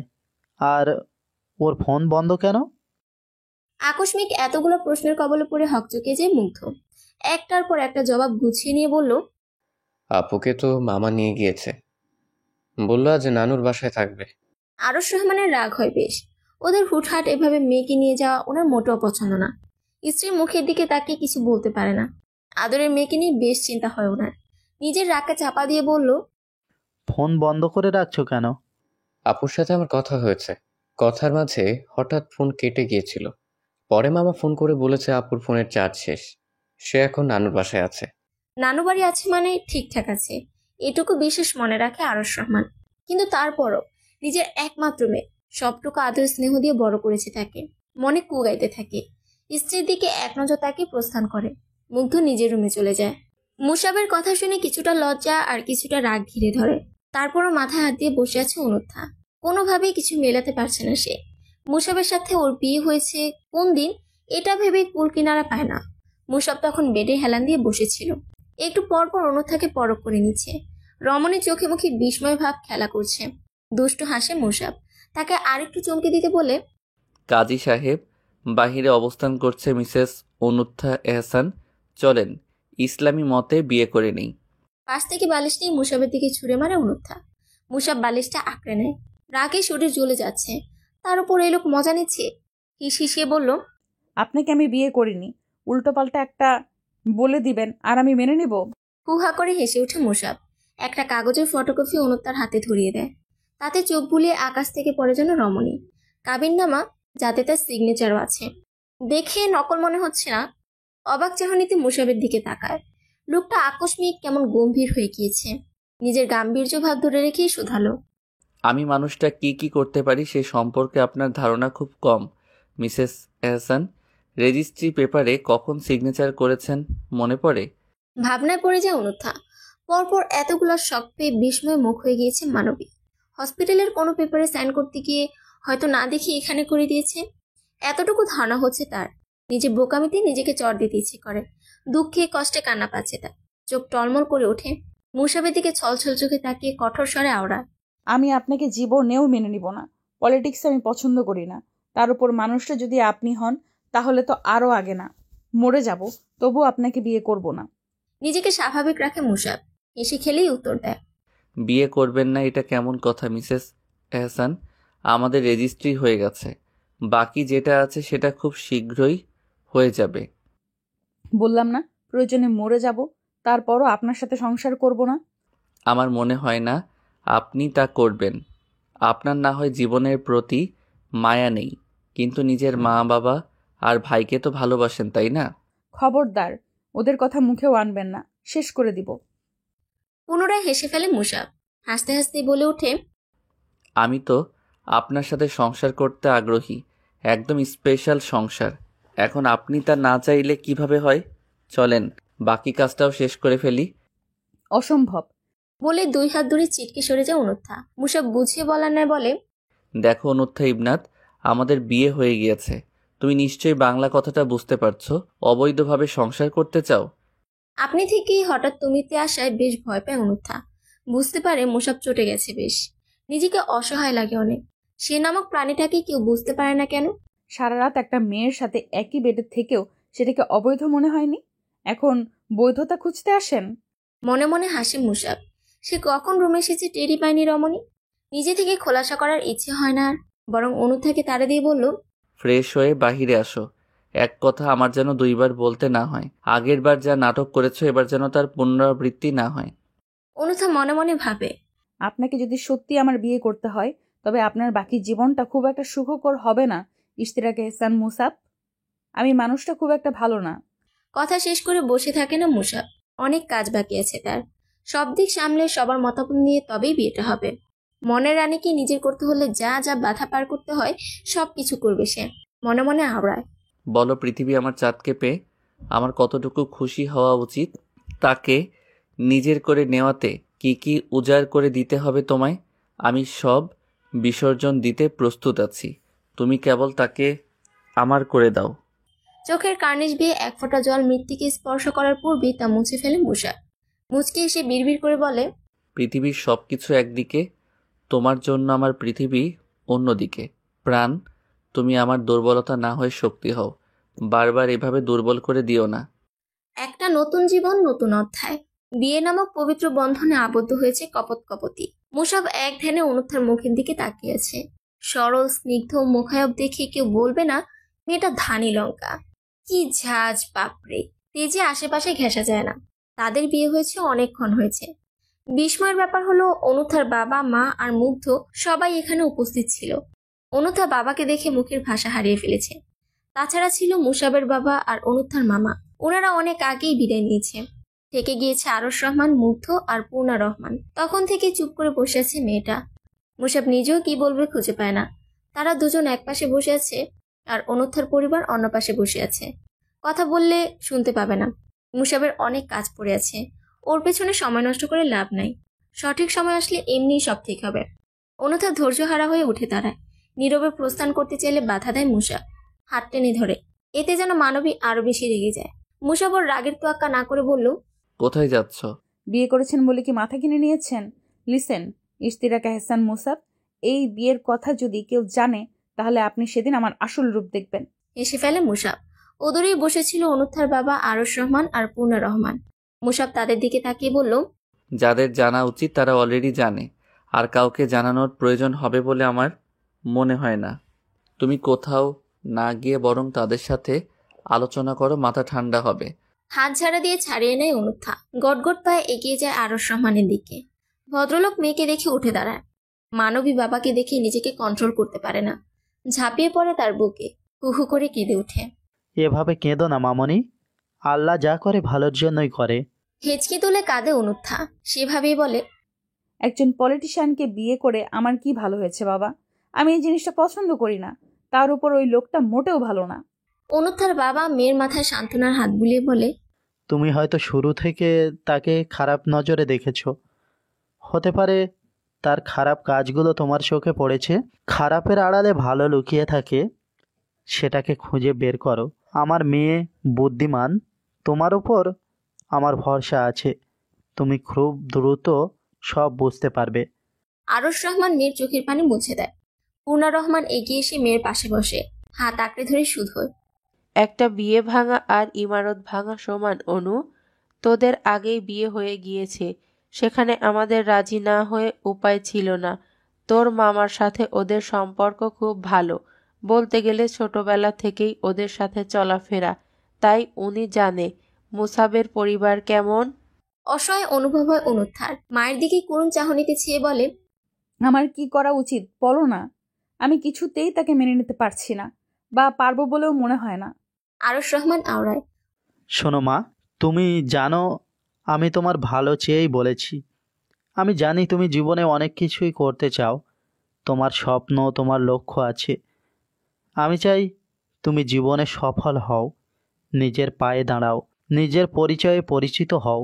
কিন্তু জীবনের কিছু সময় আছে যেখানে সঠিক সঙ্গী থাকা, একজন ভালো বন্ধুর মতো পাশে থাকা অত্যন্ত গুরুত্বপূর্ণ। বিয়ে মানে শুধু দায়িত্ব নয়, এটা জীবনের একটি অংশ। একজন সঙ্গী জীবনে উৎসাহ দেয়, সুখে দুঃখে পাশে থাকে, আমাদের জীবনকে আরও সুন্দর করে তোলে। আমি চাই তোমার এই নতুন পথ চলা আনন্দময় হোক। অনুথা কিছু বলে না, নীরবে সম্মতি জানায়। কেন জানি মনে হচ্ছে ওদের কারো কথাই ওর উপর প্রভাব ফেলছে না। মুসাবের খারাপ রূপটাই ওর চোখে বারবার ধরা দিচ্ছে। কথাবার্তা শেষ করে ওনারা চলে যায়। পুরোটা সময় মুগ্ধ চুপ করে বসেছিল। মুসাবকে সে আইডল হিসেবে মানল, বোনের সাথে করা এমন আচরণ তার ভালো লাগেনি। মুসাব কেন এরকমটা করেছে? সত্যিই কি সে অনুথাকে ভালোবাসে? অনুথা মাত্র শাওয়ার নিয়ে বের হলো। ওর পরিবারের সবাই বাড়িতে ফিরে গিয়েছে বহুক্ষণ। এ বাড়িতে কেবল অনুথা আর মুসাব আছে, আর কিছু স্টাফ আছে। অনুথা ওয়াশরুম থেকে বের হয়ে মুসাবকে খেয়াল করে, কিছু ফাইল চেক করছে। সে বের হতেই তার হাতে একটা চেক দেয়। অনুথা বুঝতে পারে এটা কাবিনের টাকা হয়তো। তারপরও শিওর হওয়ার জন্য প্রশ্নবোধক চাহনিতে ওর দিকে তাকালে সে বলে, কাবিনের টাকা। মুসাব কথা শেষ করে না, সেকেন্ডের মাঝে পুনরায় প্রশ্ন করে, তোমার কোনো যমজ বোন আছে? বিরক্ত হয় অনুথা। আবার শুরু হয়েছে ছেলেবাজ বলা, ছবির কথা বলা। সে নাক মুখ কুচকে বলে, ফাজলামি করবেন না, আমার এসব কিছুই নাই, আপনি দূরে থাকুন আমার থেকে। মুসাব এগিয়ে আসে ওর দিকে। অনুথা মনে মনে ভাবে, অন্য কাউকে ভেবে অনুথাকে বিয়ে করে ফেলেনি তো মুসাব। লোকটা ততক্ষণে অনেকটা নিকটে চলে এসেছে। ডান হাত কোমরে চলে যায়। ছটফট করে ওঠে অনুথা। মুসাব কোমরে স্লাইড করতে করতে মিটিমিটি হেসে শুধ হয়। কারো সিকুয়েক হিসেবে তোমাকে বেছে নেইনি আমি, তুমি হিসাবেই তোমাকে নিজের করেছি। অনুথা নিজেকে ছাড়ানোর চেষ্টা করে। মুসাব শক্ত করে চেপে ধরে। কিছু বলতে গেলে অনুথা রেগে মেগে বলে, আপনার হাতে কাটা মেশানো থাকে, স্পর্শ করলেই সারা শরীর জ্বলে ওঠে। কোথাও যেন ভেঙে টুকরো টুকরো হয়ে যায়। মুসাব বিস্ফোরিত চোখে অনুথার দিকে তাকায়। বুঝতে অসুবিধা হয় না কি ইন্ডিকেট করে কথাটা বলেছে অনুথা। ওর তাকানো দেখেও না দেখার ভান করে অনুথা। মুসাবের ধরে রাখা হাতে কামড় বসিয়ে দেয়। হাত ছেড়ে দেওয়া অব্দি রমণী কামড়ে ধরে রাখে। শেষে সহ্য করতে না পেরে ছেড়ে দেয় মুসাব। ব্যথায় চোখের কোনো জল জমে, কিন্তু ছেড়ে দেওয়ার পাত্র সে নয়। চোখের জল লুকিয়ে হাসি মুখে তাকায় ওর দিকে। নির্দ্বিধায় বলে ওঠে, বিহঙ্গ, তুমি উড়ে বেড়াও, শ্রান্ত হয়ে এই নিরেই ফিরে আসতে হবে। অনুথা বেডের এক কোণে নীরবে বসে আছে। তার চোখ দুটো মুসাবের দিকে নিবদ্ধ। সে যেন মুসাবের প্রতিটি ভাব, প্রতিটি আবেগের খুঁটিনাটি বোঝার চেষ্টা করছে। মৃদু আলোয় তার মুখের এক পাশ আলোকিত হয়ে উঠেছে, আর অন্য পাশে একটা চাপা বিষণ্ণতা যেন ছায়া ফেলেছে। অনুথার মনে এক ধরনের অস্বস্তি কাজ করছে। মুসাবের চোখের গভীরতা, বিষণ্ণতা এবং তার নীরব উপস্থিতি যেন ইঙ্গিত দিচ্ছে কোনো চাপা যন্ত্রণার। তার মনে হয় সোশ্যাল সমস্যাটার ব্যাপারে মুসাবের কাছে জানতে চাইবে, কিন্তু দ্বিধা কাজ করে। এই প্রশ্ন কি তাকে আরো কষ্ট দেবে? মুসাব কি নিজের মনের কথা খোলাসা করবে? পরক্ষণে মনে দ্বিধাদ্বন্দ্ব পাশ কাটিয়ে প্রশ্ন করে, আপনি কি সত্যি আমায় 5 বছর আগে থেকে চিনেন? সোশ্যাল প্রবলেমটা কি বলবেন আমায়? অনুথার নরম স্বরে অবাক হয়ে তার পানে তাকায় মুসাব। মুসাব একটু থেমে অনুথার দিকে তাকায়। তার চোখে এক ধরনের গভীরতা ফুটে ওঠে, যেন অনেক দিন ধরে চেপে রাখা কিছু আজ মুক্তি পেতে চায়। সে ধীরে ধীরে বলে, আমিও পালাতে চেয়েছিলাম অনুথা, পরিবার, দায়িত্ব, সম্পর্ক সবকিছু থেকেই। অনুথা চুপচাপ মুসাবের কথা শুনে। মুসাব নিজের অতীতের অন্ধকার অংশটুকু বের করে আনার সাহস খুঁজে পায়। 5 বছর আগে যখন আমার মা চলে গেলেন, আমার মনে হলো যেন সব শূন্য হয়ে গেছে। আমার নিজের জন্য কিছু করার সাহস ছিল না। সেই সময় আমার জীবনটা ঘুরিয়ে দেওয়ার কোনো ইচ্ছা ছিল না। পরিবারের প্রত্যাশা, সমাজের চাপ, সবকিছুর মাঝে নিজেকে হারিয়ে ফেলেছিলাম। তারপর এক দীর্ঘশ্বাস ফেলে মুসাব বলে, অবশেষে বুঝলাম পালানো কোনো সমাধান নয়, নিজেকে তৈরি করতে হবে, সেই শূন্যতার সঙ্গ সহ্য করতে হবে। তবে এখনো মাঝে মাঝে মনে হয় কিছুই বদলাইনি, তবু চেষ্টা করে যাচ্ছি। এর মাঝে একটা মেয়ে আমার জীবনে আসে, মেসেঞ্জারে নক দেয়। অপরিচিত একটা মেয়ে একটা ছেলেকে নক দিয়ে কথা বলছে। ব্যাপারটাতে আমি অবাক হই বটে, তারপরও মেয়েটার মিশুকে স্বভাব, চঞ্চলতার প্রেমে পড়ে যাই আমি। এটাকে আমি বাস্তবে চিনতাম। দুজনের ব্যক্তিত্ব 2 জায়গায় 2 রকম। তারপরও ভাবি হতেই পারে, এমনটা স্বাভাবিক। মেয়েটার সাথে আমার খুব বেশি ফোনে কথা হতো না, বেশিরভাগ সময় মেসেজে কথা বলতাম। 1 মাসে মেয়েটা আমার কাছে বেশ টাকা পয়সাও নেয়। তার কিছুদিন পর ব্রেকআপ করে। আমি আইডি হ্যাক করে নেই ওর, দেখে আমার মতোই হাজারটা ছেলের সাথে এইভাবে কথা বলে টাকা হাতিয়ে নেয়। তখন এটা ট্রেন্ড ছিল। আমার বেশ রাগ। ব্রেকআপ করে নিলেও আমি তাকে ছেড়ে দেইনি। যোগাযোগ বন্ধ হলেও তার খবরাখবর আমি রাখতাম। সে সময়ে অতটা ভালো করে খোঁজ খবর নেইনি। এক সময় জানতে পারি যে মেয়েটার সাথে আমি চ্যাটিং করি সে আসলে ওই মেয়ে না। যাই হোক, বাদ দাও এসব। বিয়ে করেছো, সংসার করো। মুসাবের এই দীর্ঘশ্বাস যেন জীবনের নানা পর্যায়ের ভাঙা করা আশা নিরাশার প্রতিচ্ছবি। তার কণ্ঠে হতাশা, অভিমান আর খানিকটা বেদনার ছোঁয়া স্পষ্ট। সে জানে তার ভুল ছিল, হয়তো একটু বেশি বিশ্বাস করেছিল, হয়তো অন্ধভাবে। তবুও সেই সময়টা তার জীবনে একটা অদ্ভুত শিক্ষা হয়ে দাঁড়িয়েছিল। অনুথা মুখ বনে বসে আছে, বুঝতে পারে ব্যাপারটা তাকে ঘিরেই। মুসাব তাকে ফেসবুক বাদে এমনিতেও চিনত। এখানে তার কি বলা উচিত নিজেই বুঝতে পারে না। কথাগুলো হয়তো প্রত্যাশিত ছিল, কিন্তু এখন নিজের কাছে কেমন অদ্ভুত লাগছে। অন্য মেয়ে ভেবে অনুথাকে জাজ করা হয়েছে। অনুথা থমকে বসেছিল। মুসাব কখন তার পাশে এসে বসেছে খেয়াল করেনি। হাতে হ্যাচকা টানতে একেবারে ওর বুকে আশ্রে পড়ে সে। মুসাব একটু কাছে সরে এসে অনুথার মুখের দিকে তাকালো। চোখে যেন এক ধরনের কোমল আকুতি। তার হাতটা অনুথার গালের কাছে এনে আলতোভাবে ছুঁয়ে বলল, তুমি জানো, তুমি যখন এমনভাবে চুপ করে থাকো তখন তোমাকে আরো বেশি আপন করে কাছে পেতে ইচ্ছে করে। অনুথার হৃদয় যেন একটু দ্রুত স্পন্দিত হতে লাগলো। মুসাবের স্পর্শে তার মুখ গরম হয়ে উঠল। সে চোখ নামিয়ে ফেললো, কিন্তু মুসাব আস্তে করে তার চিবুকে হাত রেখে বলল, অনুথা, আমার দিকে তাকাও। আজ তোমার এই নীরবতাই আমার কাছে পৃথিবীর সবচেয়ে মধুর সুর। সবকিছু ভুলে যাও। অনুত্থা এক পলক মুসাবের গভীর চোখে তাকালো। দুজনের মধ্যে নীরবতার মাঝেও যেন অজানা কথাগুলো ভেসে উঠল, যা কেবল তাদের হৃদয় বুঝতে পারছে। মুসাব আস্তে করে অনুত্থার হাতটা ধরে বলল, আমার জীবনে তোমার চেয়ে সুন্দর আর কিছু নেই। অনুত্থা সরে আসার চেষ্টা করে, কিন্তু মুসাবের শক্ত হাত যেন তার সমস্ত ইচ্ছাকে বাধা দেয়। তার হাত শক্ত করে ধরে আর একটু কাছে টেনে নেয়। অনুত্থা বেশ অস্বস্তি নিয়ে তাকায়, কিন্তু মুসাবের চোখে এখন আর উদ্বেগ নেই, বরং এক ধরনের দৃঢ়তা। তুমি কোথায় যাওয়ার চেষ্টা করছো অনুত্থা? মুসাবের কণ্ঠে একটু শীতলতা ছিল, যেন সে জানে এই মুহূর্তে অনুত্থার পক্ষে সরে যাওয়া সম্ভব নয়। অনুত্থা শ্বাসরোধ করে, তার দৃষ্টি মাটিতে নেমে আসে। সে জানে মুসাব কখনো সহজে ছেড়ে দেয় না। শ্বাসরোধ করে বলে, আপনি যতই নিজেকে নিরপরাধ প্রমাণ করেন না কেন, আপনার পূর্বের ব্যবহার আমি ভুলে যাইনি। পলিটিক্স পছন্দ না আমার, ভুলে যাবেন না কথাটা। মুসাব কিছুটা স্তম্ভিত হয়, তার হাতের শক্তি খানিকটা কমে আসে, তবে সে হাতটা এখনো অনুত্থার হাতে রেখেছে। অনুত্থার কথাগুলো শোনার পর তার মুখে কোনো প্রতিক্রিয়া না দেখে কিছুক্ষণ নীরব থাকে মুসাব। তারপর একটু ঠান্ডা কণ্ঠে কিন্তু দৃঢ়ভাবে বলে, আমি জানি তুমি আমাকে বিশ্বাস করো না অনুত্থা, কিন্তু তোমার জানা উচিত আমি যা করি সেটা তোমার জন্যই। রাজনীতি বা পূর্বের ব্যবহার, সেটা তোমার পছন্দ না হলেও আমার কিছু করার নেই। আমি ব্যবহার বদলাতে পারি, কিন্তু রাজনীতি ছাড়তে পারবো না। তুমি জানো আমি চাই না তোমার কাছে কিছু লুকাতে। তার চোখে একটা গভীর আবেদন ছিল, যেন সে চায় অনুত্থা কিছুটা সময় দিক নিজের অনুভূতিগুলো বোঝানোর জন্য, কিন্তু অনুত্থা মেনে নেয় না। শক্ত কণ্ঠে নিজের বলা শেষ বাক্যটা বলে, আমি রাজনীতি পছন্দ করি না। আপনি সেটা ছাড়তে না পারলে আমাকে জোর করে বিয়ে করার কোনো মানে হয় না। আমি মানিয়ে নিতে পারবো না, দুঃখিত। ইশতিয়াক আহসান। অনুত্থার কথাগুলো মুসাবের মনে প্রবল একটা ঝাঁকুনি সৃষ্টি করে। তার মুখে কোনো প্রতিক্রিয়া না দেখা গেলেও তার চোখের গভীরে একটা অদৃশ্য লড়াই চলছিল। সে জানতো অনুত্থার কথা শুধু বক্তব্য নয়, তার জীবন দৃষ্টির এক অংশ। কিন্তু মুসাব চুপ করে থাকেনি, তার কণ্ঠে তীব্রতা আসে, যদিও কিছুটা ভেঙে পড়েছে। তুমি জানো না অনুত্থা, আমি তোমার জন্য সব কিছু ছেড়ে দিতে পারি। রাজনীতি আমার জীবন, কিন্তু তুমি আমার কাছে অনেক কিছু। তবে তার গলার স্বরটা ক্রমেই নরম হতে থাকে, যেন বুঝতে পারছে তার উচ্চাসা বা চাওয়া যদি অনুত্থার জন্য যন্ত্রণা হয়ে ওঠে, তবে সে তার ধরে রাখতে চায় না। তুমি যদি ভাবো আমি তোমার জন্য রাজনীতি ত্যাগ করতে পারবো না, তবে হয়তো তুমি ভুল ভাবছো। তবে আমি তোমার পাশে থাকতে চাই, তোমার সিদ্ধান্তে বাধা দিব না। অনুত্থা তার চোখের দিকে এক দীর্ঘ তাক দেয়, যেন একে অপরের অনুভূতির গভীরে প্রবাহিত হতে চায়। কিন্তু তার মানসিক অবস্থান ছিল স্পষ্ট, সে আর কোনো বাধ্যবাধকতা সহ্য করতে রাজি নয়। গেটের পাশে দাঁড়িয়ে মেধা নিজের অজান্তেই আশপাশে তাকিয়ে মুগ্ধকে খুঁজে বেড়াচ্ছে। দুদিন ধরে সে ক্যাম্পাসে আসেনি, আর মেধার মনে এক অদ্ভুত শূন্যতা অনুভব হচ্ছে।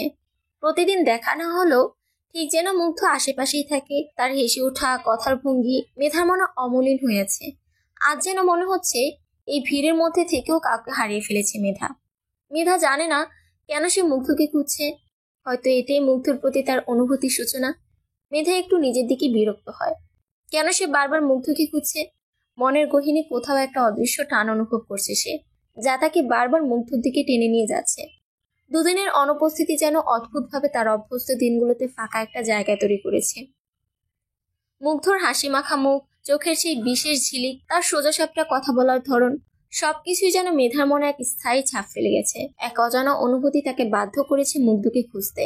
আর মেধা বুঝতে পারছে হয়তো এটাই সেই অনুভূতির শুরু, যা এতদিন অবচেতনে লুকানো ছিল। মেধা মনে মনে নিজেকে বুঝায়, কিছুটা জোর করে, মুগ্ধ ভাই, আপনার জন্য আমার মনে কোনো অনুভূতি তৈরি না হোক। এই বিষাক্ত প্রেমের জালে আটকে গুমড়ে মরতে চাই না আমি। নিজের লক্ষ্য, নিজের স্বপ্ন পূরণ করতে এসেছি এখানে। নিজের জীবনে কাউকে অপ্রত্যাশিত গুরুত্ব দিয়ে মনের শান্তি হারাতে চাই না। কিন্তু যতই সে নিজেকে বোঝায়, ততই যেন তার মনের গভীর মুগ্ধ স্মৃতি আরো গেঁথে যেতে থাকে। নিজেকে যতই শক্ত রাখার চেষ্টা করে, মনের কোণায় যেন একটা ফাঁক থেকে যায়, যা মুগ্ধর উপস্থিতি দিয়ে পূর্ণ হতে চায়। পাশে হঠাৎ মিশকার উপস্থিতি টের পায় মেধা। মেয়েটা এসে তাকে হালকা ধাক্কা দিয়ে হাসতে হাসতে বলে উঠল, ওই দেখ, মুগ্ধ ভাই আসছে।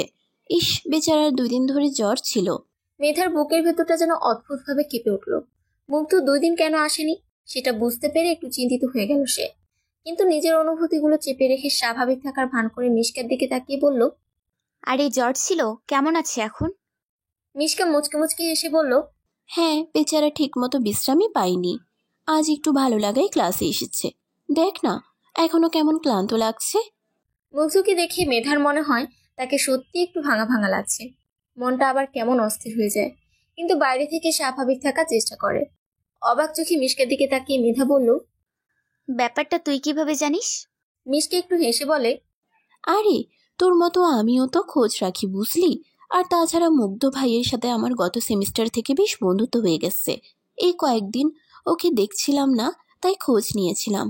কাল রাতে মেসেজ করেছিলাম, তখনই বলল জ্বর নিয়ে কষ্ট পাচ্ছে, আজ একটু ভালো বোধ করছে, তাই ক্লাসে এসেছে।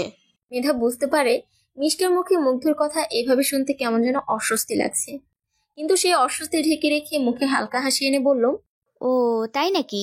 বন্ধু হিসেবে খোঁজ রাখা তো অবশ্যই উচিত। ভালোই করেছিস খোঁজ নিয়ে। নিজেকে স্বাভাবিক রাখার চেষ্টা করে মেধা আবার চারপাশে তাকায়, কিন্তু মনের গভীরে যেন এক ধরনের অদ্ভুত টান অনুভব করে, যা মুগ্ধর উপস্থিতির জন্যই। মেধা এক মুহূর্তের জন্য ভাবে মুগ্ধর কাছে গিয়ে জিজ্ঞেস করবে কেমন আছে সে, শরীরটা এখন কেমন, কিন্তু পরক্ষণেই নিজেকে শাসন করে। কি দরকার হুদায় যেচে পড়ে খোঁজ নেওয়া? মুগ্ধর তো বন্ধুর অভাব নেই, মিশকা আছে, অন্যরাও আছে, সে তো কারো কিছু না। মেধার মনে এক অদ্ভুত চিন্তা ঘুরপাক খায়। মুগ্ধ কি সত্যি তার কথা একবারের জন্য ভাবেনি এই 2 দিনে? হয়তো সে ভুলে গেছে মেধার কথা। হয়তো মুগ্ধর জীবনে মেধা নামের কোনো বিশেষ ভূমিকা নেই, সে কি তার জীবনের বিশেষ কিছু নয়। কিন্তু কেন জানে মুগ্ধ সেই কথায় কথায় বিরক্ত করা, ছোটখাটো মজা করে সময় কাটানো, সেই সব ডিস্টার্ব করার অভ্যাসগুলো মেধা মিস করছে। তার মনে প্রশ্ন জাগে, ছেলেটা কি বদলে যাচ্ছে না তো? হয়তো ওর জীবনে অন্য কেউ এসেছে, যে তাকে আগের চেয়ে বেশি ব্যস্ত করে রেখেছে। অথবা আমার কথা আর ওর মনে নেই। নিজের এমন অনুভূতিগুলোকে থামাতে চেষ্টা করেও পারছে না মেধা। এই যে অভ্যস্ততা, এই যে কিছু ছোট ছোট মুহূর্তের জন্য মুগ্ধর উপস্থিতি, সব মিলিয়ে যেন একটা শূন্যতা তৈরি হয়েছে তার ভেতরে। এইসব ভাবনা মনের মধ্যে দোল খেয়ে তাকে পিছু টানে, আবার থমকে দেয়, নিজেকে বোঝায়। এই অদ্ভুত টানটাকে প্রশ্রয় দিয়ে লাভ নেই। নিজেকে নিয়ে ভাবা দরকার। এইসব আবেগের পিছু না গেলেই ভালো। মুগ্ধ থেকে একবার শেষবারের মতো তাকে মেধা হাঁটা দেয় অন্যদিকে, কিন্তু বুকের ভেতর সেই চাপা অনুভূতিটা যেন তাকে নীরবে দংশন করে। মেধা নিঃশব্দে প্রস্থান করতে যায়, কিন্তু বরাবরের মতোই পথ আঁকলে দাঁড়িয়ে যায় মুগ্ধ। তার মুখে সেই চিরচেনা হাসিটা, মুগ্ধর চোখে ক্লান্তির ছাপ স্পষ্ট, তবু চঞ্চলতার কোনো অভাব নেই। মুগ্ধ হালকা কণ্ঠে বলে, এই যে তুমি ভাবে পালাচ্ছ কেন? মেধা একটু চমকে ওঠে, ভেতর ভেতরে কেমন যেন অস্বস্তি হয়। নিজেকে শান্ত রেখে গম্ভীর মুখে বলল, পালাচ্ছি না, অন্য কাজ ছিল তাই যাচ্ছি। মুগ্ধ একটু হেসে বলল, তুমি কি জানো 2 দিন ধরে তোমাকে ঠিক মতো দেখতে পাইনি বলে মনটা কেমন করছিল? মেধা চোখ সরিয়ে বলে, 2 দিন ছিলে না, জ্বর হয়েছিল নাকি? মুগ্ধ মাথা নেড়ে বলল, হ্যাঁ একটু অসুস্থ ছিলাম, কিন্তু তাতে তোমার কিছু এসে যায় নাকি? কথাটা একটু মজা মেশানো থাকলেও চোখে যেন কিছুটা সত্যের আভাস। মেধা কিছু বলতে চায় না, তবে তার মনের অস্থিরতা যেন আরো বেড়ে যায়। মুগ্ধর হাসিটা তার দিকে তাকিয়ে রয়ে যায়, আর মেধা বুঝতে পারে এইভাবে সে বারবার নিজেকে মুগ্ধর দিকে টেনে নিয়ে যায়, আবার দূরে ঠেলে দেয়। মেধা প্রসঙ্গটা বদলাতে একটু মজা করে বলল, আপনার বোন তো এখন আমার ভাবি, তাই পরের বার এভাবে হুটহাট সামনে চলে আসার আগে একবার ভাববেন। নয়তো ভাবিকে বলে দেব তার ভাই দিনে দুপুরে আমাকে কিভাবে চালায়। মুগ্ধ হাসি চাপার চেষ্টা করে বলল, আচ্ছা ভাবিকে বলে দিবা? ভাবি তো তখন বলবে মুগ্ধ তুমি ঠিকই করেছো, বিশ্বাস করো। ও তো আমাকে বরং উৎসাহ দেব তোমাকে আরো বেশি বিরক্ত করতে। মেধা একটু অবাক হয়ে বলল, সত্যি ভাবি এতটা পক্ষপাতী? এভাবে আমাকে আরো ফাঁসিয়ে দিবেন? মুগ্ধ চোখ টিপ দিয়ে বলল, অবশ্যই, কেননা তুমিই তো ভাবির প্রিয় হয়ে গেছো, এখন তো সে তোমার পক্ষ নেবে, এটাই স্বাভাবিক। মেধা মুখে একটু বিরক্তির ভান করলো। মুগ্ধর মজা মেশানো কথাগুলো শুনে নিজের ভেতরে হাসি লুকিয়ে রাখতে পারল না। মুগ্ধের এই চঞ্চলতা, কথার অদ্ভুত ভঙ্গি তাকে অজান্তেই কাছে টেনে নেয় মেধা, কিছুটা বিরক্ত স্বরে আওড়ায়, আপনার বোন আপনার মতোই বাজে, আমার সাথে মেশে না। ভাইয়ার রাগ সবসময় আমার উপরে ওঠায়, ভাই যেমন ঠিক উল্টো তার বোন। মিটি মিটি হাসে মুগ্ধ, গর্ব করে বলে, অসুবিধা নাই, এই বিরক্তিকর তোমাকেই কিছুদিন পর আমাদের বাড়ির বউ বানাবে আমার বোন। অনুথা একা বসে বেলকনির কিনারে নীরবে তাকিয়েছে দূরের দিকে। আকাশে সন্ধ্যার শেষ আলো ধীরে ধীরে মুছে যাচ্ছে। রক্তিম আভা যেন তার মুখে কোমল এক আলো ফেলেছে। তার চুলের গুচ্ছগুলো হাওয়ায় ছুঁয়ে খেলা করছে, আর চারপাশের প্রকৃতি যেন এক সুরেলা সঙ্গীত হয়ে তার ভাবনাগুলোর সাথে মিশে যাচ্ছে। তার চোখে এক গভীর শূন্যতা, যেন সেখানে হাজারো হাজারো প্রশ্নের ছায়া লুকানো। মনের গভীরও কোনো এক অজানা অনুভূতি তাকে টানছে, কোনো এক হারানো স্মৃতি বা আকাঙ্ক্ষা যেন তার মধ্যে আলোড়ন তুলে দিয়েছে। অনুত্থা একাকী হলো প্রকৃতির সৌন্দর্যের মাঝে, সেজন্য নিজেকে খুঁজে বেড়াচ্ছে। বাস্তবের চেনা জানা গণ্ডি ছাড়িয়ে এক দূরের জগতে হারিয়ে যাচ্ছে, যেখানে কেবল তার মনের কথাগুলোই ধ্বনিত হয়। অনুত্থা জীবনের হিসাবগুলো নিয়ে বিভ্রান্ত, যেন প্রতিটি হিসাবেই কিছু না কিছু বাকি থেকে যাচ্ছে। তার হৃদয়ের প্রতিটি কোণায় এই অসঙ্গতি বাজছে। মুসাব তার জীবনে আছে, তবু তাকে নিজের স্বামী হিসেবে মেনে নিতে তার ভেতরে কোনো সাড়া নেই। তার উপস্থিতি যেন একটা শূন্যতা তৈরি করেছে, যে শূন্যতা তার মনকে আরো ভারাক্রান্ত করে তোলে। অনুথা ভেবেছিল হয়তো সময়ের সাথে সব ঠিক হয়ে যাবে, কিন্তু বাস্তব যেন তার প্রত্যাশার পুরো উল্টো। মুসাবকে স্বামী হিসেবে মেনে নেওয়া তার পক্ষে অসম্ভব, কারণ তার অনুভূতি একেবারেই আলাদা। মুসাব তার পাশে থাকলেও সে অনুভব করে তার মনে মুসাবের জন্য কোনো জায়গা নেই। এই অমিল তাকে একা করে দিচ্ছে, এক গভীর চিন্তার মধ্যে নিয়ে যাচ্ছে, যেখানে সে বুঝতে পারছে কিছু সম্পর্কের হিসাব কোনোদিনই মেলে না। মুসাবের কথা বারবার ঘুরে ফিরে অনুত্থার মনে বাজছে। সে বারবার নিজেকে প্রশ্ন করছে, সবই কি সত্যি? সত্যি কি মুসাব তাকে ভালোবাসে? মুসাবের কথাগুলো শুনে তো তাই মনে হয়েছিল, কিন্তু কেন যেন তার হৃদয় তা পুরোপুরি মেনে নিতে পারছে না। অনুত্থার মনে হচ্ছে মুসাবের কথার আড়ালে হয়তো এমন কিছু আছে যা সে বুঝতে পারছে না, বা যা তাকে বুঝতে দেওয়া হচ্ছে না। মুসাব বলেছে সে তাকে ভালোবাসে, কিন্তু অনুত্থার অনুভূতির গভীরে সেই ভালোবাসার সত্যতা প্রশ্নবিদ্ধ। সে কথাগুলো ছিল যেন এক আবরণ, যা সত্যকে ঢেকে রেখেছে। মুসাবের চোখে, তার শব্দে কোথাও যেন অনুত্থা সেই অকৃত্রিম ভালোবাসার ছোঁয়া খুঁজে পায় না। এই দ্বিধা তাকে আরো দূরে সরিয়ে নিচ্ছে, কারণ মনের গহীনে সে জানে ভালোবাসা অনুভবের ব্যাপার, প্রমাণের নয়। অনুত্থার মনে প্রশ্নের ঝড় উঠছে, যদি মুসাব সত্যিই তাকে ভালোবেসে থাকে, তবে শুরু থেকে এমন শীতল দূরত্বপূর্ণ ব্যবহার করতো কেন? ভালোবাসা তো মানুষকে কাছাকাছি টানে, উষ্ণতা আনে, অথচ মুসাবের ব্যবহার বরাবরই যেন তার বিপরীত ছিল। সে কি ইচ্ছা করে নিজেকে দূরে সরিয়ে রেখেছিল, নাকি তার মনোভাবের আড়ালে এমন কিছু লুকিয়ে আছে যা অনুত্থা জানে না? এই প্রশ্নগুলো তাকে আরো গভীরে তলিয়ে দিচ্ছে। মুসাব কি কিছু লুকাচ্ছে? তার হৃদয়ের কোনো কোণে কি এমন এক সত্য লুকিয়ে আছে যা সে অনুত্থাকে জানাতে চায় না?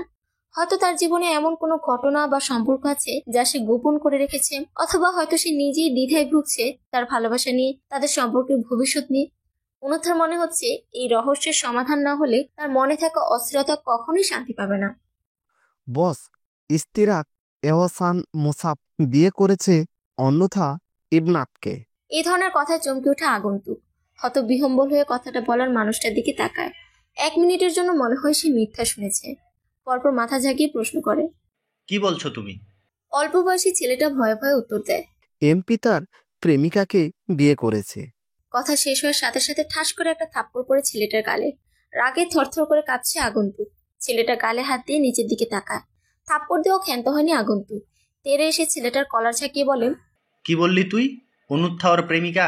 হ্যাঁ, কুত্তার বাচ্চা, দ্বিতীয়বার এই কথা বললে জিভ টেনে ছিঁড়ে ফেলবো। উপস্থিত 3টা ছেলেই বেশ ভয় পায়। তাদের বসের রাগ সম্পর্কে ধারণা আছে ওদের। এই কারণে অনুত্থার বিয়ের ঘটনা শুনেও বসকে 2 দিন পর জানায় ওরা। তারপরও রাগের কবলে পড়তে হয়। আগন্তুক সামনের চেয়ারে লাথি বসায়। হিসিয়ে বলল, অনুত্থা ইবনাত শুধুই আমার। ওই মুসাবাকে খুন করব আমি। শুয়োরের বাচ্চা আমার জিনিসে হাত বাড়ায়, কত বড় সাহস! বসের কথা শুনে থাপ্পড় খাওয়া ছেলেটা মনে মনে হাসে। মুখে একটা কথা আসলেও গিলে নেয়। খুব করে বলতে ইচ্ছে করে, এহসান মুসাব আপনার জিনিসে হাত দেয়নি বস, আপনি তার জিনিসে হাত দিয়েছেন। কিন্তু ভয়ে মুখ থেকে একটা শব্দ বের করতে পারেনি। বসের প্রতিটি বাক্য যেন গা ছমছমে করে। সে আগন্তুক, যার মনে একান্ত ভালোবাসার অনুভূতি, তার মাঝে একই সাথে ভীষণ ঈর্ষা এবং তীব্র প্রতিহিংসার তাড়না। এই চরিত্রটা যেন ভালোবাসা, প্রতিহিংসা এবং এক অধিকার বোধের প্রতিমূর্তি। সে বিশ্বাস করে অনুত্থা শুধুই তার, অন্য কারো হতে পারে না। আগন্তুক কণ্ঠে সমস্ত তেজ ঢেলে দিয়ে বলে ওঠে, আমার এত বছরের পরিশ্রম, প্ল্যান কিছুতেই নষ্ট হতে দিব না। অনুত্থা আমার, কেবল আমারই থাকবে। এর মাঝে যে আসবে তাকে শেকড় সহ উপড়ে ফেলবো। মুসাবের বাসায় ফিরে প্রথম চিন্তা অনুত্থার মুখে হাসি ফোটানো। শান্ত দেহ নিয়েও সে যে ফুলগুলো এনেছে তাতে তার আন্তরিকতার ছোঁয়া স্পষ্ট। যদিও নিজেকে নিয়ে মৃদু হাসাহাসি করছে, ভালোবাসার তাগিদেই তো এসব নিব্বা কাজ করছে। নাহিদের বুদ্ধিতে এসব ফুলের আয়োজন করা যেন একটা ছোট্ট তবে খুবই মধুর প্রচেষ্টা। বউয়ের মন জয় করার জন্য এত কিছু করতে হচ্ছে ঠিকই, তবে এই ছোট ছোট মুহূর্তগুলোই তাদের সম্পর্ককে আরো গভীর করে তুলতে পারবে। অন্যথা তো একেবারে ধানি লঙ্কা। সে মিষ্টি, তবে প্রচন্ড রাগী এবং চঞ্চল। তার এই বন্ধু অবস্থাটা যেন তার প্রকৃতিকে পুরোপুরি প্রকাশ করতে দিচ্ছে না। একবার মনের মতো জায়গায় ছুটলে কি করেই বা থাকবে? সেটা বলা মুশকিল, আর তাই মুসাবের মনটা একটু ভয়ই করে। এই অনুথা কখন কি করে বসে কে জানে। অনুথার এই রাগ আর অভিমানকে ভালোবাসা হিসেবে প্রকাশ করতে পারবে? মুসাব দরজা দিয়ে ঢুকতেই চোখে পড়ে অনুথা মুখটা গম্ভীর, দুভ্রু কুচকে বসে আছে। তাকে দেখি বোঝা যাচ্ছে ভেতরে জমে থাকা অভিমান আর রাগের মেঘগুলো ঠিক কতটা ভারী। মুসাবের হাতে ফুলের মালা আর রেড রোজের তোড়া, কিন্তু সেই দিকে তার সামান্য মনোযোগ নেই। মুসাবের দিকে এক দৃষ্টিতে তাকিয়ে যেন তার মনোবেদনা আর অসন্তুষ্টকর চোখ দিয়ে প্রকাশ করতে চাইছে। মুসাব ধীরে ধীরে কাছে এসে ফুলগুলো তার দিকে বাড়িয়ে দেয়, কিন্তু অনুথার চাহানিতে অভিমানের ঝিলিক যেন সেই ফুলগুলোর গন্ধ মুছে দিচ্ছে। মুসাব বিছানায় গায়ে শুয়ে পড়তে পড়তে বলে, দোষ করেছি আমি, জোর করে বিয়েও করেছি আমি। ফুল কি অপরাধ করেছে? ওদেরকে গ্রহণ করুন ম্যাম। অনুথা যেন কিছুই শোনেনি, বসে আছে চুপচাপ, মুখে কোনো অভিব্যক্তি নেই। মুসাবের কথাগুলো যেন বাতাসে মিলিয়ে যাচ্ছে। তার নির্বিকার অবস্থা দেখে মুসাবের মনে হয় কিছুতেই সে অনুথার মন জয়ের কোনো উপায় পাচ্ছে না। সবকিছু সইতে সইতে মনের গোপন কোণে এক ধরনের হতাশা জমে উঠেছে। অনুথার চুপ থাকা তাকে এক ধরনের প্রাচীরের মতো মনে হচ্ছে, যেটি মুসাবকে আরো অসহায় করে তুলছে। তার ভালোবাসা, তার মাফ চাওয়া কিছুই যেন কাজ করছে না। এই নিস্তব্ধতা যেন আরো গভীরভাবে তাদের মধ্যে দূরত্ব তৈরি করছে। আর মুসাব মনে মনে শঙ্কিত, কিছু একটা তছনছ হয়ে যাচ্ছে, তবে কিভাবে কেন তা সে জানে না। মুসাব আর কোনো উপায় না পেয়ে ধীরে ধীরে অনুথার কোমর জড়িয়ে ধরে। তার মধ্যে কোনো কথা নেই, শুধু এক গভীর অনুভূতি, এতটুকু আশ্বাস, এতটুকু সান্ত্বনা। কোমরে হাত রেখে মাথা তার কোলে রাখতেই যেন পৃথিবীটা কিছুক্ষণের জন্য থমকে যায়। তার নিঃশ্বাসের গভীরে লুকিয়ে থাকে অনুতাপ আর ভালোবাসা, কিছুটা অসহায়তা, কিছুটা দুঃখ। অনুথা, আমি তোমার কাছে কেবল ভালোবাসা চাই। যত ভুলই করেছি, তুমি যদি কিছু একটা বোঝো, আমি তোমার কাছেই ফিরে আসতে চাই। তার গলা সরে থাকে এক ধরনের দুর্বলতা, যেন পুরানো বেদনার ক্ষতগুলো আবারও উন্মুক্ত হয়ে গেছে। তবে তার এই কোমল আবেগময় শব্দগুলো ছড়িয়ে দেয় এক অদ্ভুত শান্তি। মুসাব পুনরায় শুধালো, সারাদিন খেটে খুঁটে বউয়ের ভারী মুখ দেখতে কার ভালো লাগে বলো তো? অনুথা সারাদিন পরে মুখ খুলে বেশ খোঁচা দিয়েই বলে, তো আমাকে বিয়ে করছেন কেন? কথা বলার সাথে সাথে মুখ দিয়ে মধু ঝরে এমন কাউকে দেখে বিয়ে করতেন। তুমি আর কখনো মেধার সাথে যোগাযোগ করবে না, আমি যেন তাকে আর ডিস্টার্ব করতে না দেখি। আমি তাকে ডিস্টার্ব করি না আপু। সে যদি সত্যিই বিরক্ত হতো তাহলে আমি অনেক আগেই দূরে সরে আসতাম। মুগ্ধর এই জবাবে অবাক হয় অনুথা। সাধারণত ভাই তার কথার বিপরীতে কখনোই তর্ক করে না, বা সে কোনো কিছু বললে পাল্টা জবাব দেয় না। কিন্তু আজ মুগ্ধর মধ্যে যেন এক অন্যরকম সাহস ফুটে উঠেছে, যা অনুথার কাছে নতুন। অনুথা ভীষণ অবাক হয়ে শুধালো, মেয়েটা তোমার প্রতি যথেষ্ট বিরক্ত মুগ্ধ, আর তুমি বলছো সে বিরক্ত হয় না? ব্যাপারটা হাস্যকর না? মুগ্ধ কিছুটা থমকে গেল, কিন্তু তার চেহারায় কোনো অস্বস্তি ফুটে উঠল না, বরং সে শান্ত গলায় বলল, হয়তো তোমার চোখে তা বিরক্তির মতো লাগছে আপু, কিন্তু আমার বিশ্বাস সে আমাকে পুরোপুরি ভুল বুঝে না। হয়তো সময়ের সঙ্গে সব ঠিক হয়ে যাবে। অনুথার মুখে একরকম বিস্ময় ফুটে উঠল। আজ মুগ্ধ যেন নিজের অবস্থানে দৃঢ়। মুগ্ধ নিজেই দৃঢ়তা বজায় রেখে বলে, মেধা আমাকে ভালোবাসে আপু, তুমি আমার বড় বোন, তারপরও এসব তোমাকে বলছি কারণ আমি চাই না তুমি আমাকে ভুল বুঝো। সে সত্যি আমাকে ভালোবাসে, কিন্তু কোনো একটা অজানা কারণে তার কঠোর সত্তাটা আমার সামনে প্রকাশ করে। তুমি ভুল করছো মুগ্ধ, ভুলে যেও না। পাপা বলেছিল উচ্চ মাধ্যমিকের পরে তোমাকে অ্যাব্রড পাঠিয়ে দিবে, সেখানে আমি তাকে বাধা দিয়েছিলাম। আজ তোমার এসব দেখার জন্য কি সেদিন আমি তোমার পক্ষে ছিলাম? অনুথার কথাগুলো যেন মুগ্ধকে একদম স্তব্ধ করে দেয়। তার হৃদয়ে এক গভীর অনুভূতি তৈরি হয়, যেন আজ পর্যন্ত সবকিছু উল্টে যেতে শুরু করেছে। অনুথার চোখে সেই অতীতের কথা যেন তার সামনে আবার জীবন্ত হয়ে উঠেছে। মুগ্ধ চুপ করে থাকে। সে বুঝতে পারে না কিভাবে এই পরিস্থিতির মোকাবিলা করবে। এতদিন ধরে যে ভাই বোনের সম্পর্ক ছিল, আজ তা যেন এক ভিন্ন দিকে মন নিতে শুরু করেছে। অসহায় স্বরে শুধোয়, মেধা সত্যি আমাকে ভালোবাসে, আমার জন্য তার মনে অনুভূতি আছে, আর আমি বিয়ে করলে তাকেই করব। অনুথা কিছুক্ষণ নীরবে মুগ্ধর কথা শুনে। এমন গভীর আবেগের সঙ্গে সে কখনো মুগ্ধকে কথা বলতে দেখেনি। মুগ্ধর মুখে এই আত্মবিশ্বাস আর গভীর উপলব্ধি দেখে সে কিছুটা দ্বিধায় পড়ে যায়। ভাই বলছে মুগ্ধ তার বোনকে বিরক্ত করে, এদিকে মুগ্ধ বলছে অন্য কথা। বোনের নীরবতা টের পেয়ে মুগ্ধ ফোনের ওপাশ থেকে পুনরায় শুধালো, তুমি যেমন মুসাব ভাইকে সেই স্কুল লাইফ থেকে ভালোবেসেও এখন সেটা অস্বীকার করছো, অস্বীকার করেও কি তোমার মনে কি তার জন্য কোনো অনুভূতি নেই? ঠিক তেমনই মেধাও একই রকম। মুগ্ধর কথায় তীব্র অস্বস্তি খেলে গেল অনুথার ভেতরটায়। অতীতে সেই অনুভূতিগুলো সে বহুদিন আগে চাপা দিয়ে রেখেছিল, কিন্তু মুগ্ধর প্রশ্ন যেন সবকিছু হঠাৎ সামনে এনে দাঁড় করালো। মুগ্ধ। ধমকে উঠে বলল অনুত্থা, গলা স্বরে অসন্তোষের ছায়া স্পষ্ট। ফোনের ওপাশে মুগ্ধ কিছুক্ষণ চুপ থাকলো। বুঝতে পারলো যে সে হয়তো অনাকাঙ্ক্ষিতভাবে বোনের ব্যক্তিগত অনুভূতির গভীরে গিয়ে পড়েছে। তবু তার স্বর ছিল শান্ত। দেখো আপু, আমি শুধু বলতে চাই মেধার কঠোরতা হয়তো তার ভালোবাসারই একরকম প্রকাশ। সব অনুভূতি যে সরাসরি প্রকাশ করা যায় তা তো নয়। অনুথা গভীর নিঃশ্বাস ফেলে কিছুক্ষণ চুপ করে রইল। মুগ্ধর এই আত্মবিশ্বাস আর উপলব্ধির গভীরতা তাকে হতবাক করে তুলেছিল। মুগ্ধ বোনকে কষ্ট দিতে চায় না, কিন্তু একটা কথা বলতে মনের ভেতরটা উসখুস করতে থাকে। ওপাশে অনুত্থা নীরবতা পালন করছে। মুগ্ধ আমতা আমতা করে বলল, তুমি মেয়ে হয়েও নিজের অনুভূতি চেপে রাখো আপু। সেই মাধ্যমিক থেকে ভাইকে ভালোবাসো, কিন্তু সে রাজনীতিতে জড়িয়ে যাওয়াতে নিজের অনুভূতি চেপে রাখো। তাকে না চেনার ভান করো, অথচ দুজনে একই স্কুলে পড়েছো। আপু, আমি তেমন নই। যাকে ভালোবাসি তাকে ভালোবাসি বলার মতো আত্মবিশ্বাস আছে আমার। কিছু কিছু ক্ষেত্রে ভালোবাসা প্রকাশ করতে হয়, আর আমি তাকে ভালোবেসেছি। তাহলে প্রকাশ করতে অসুবিধে কি?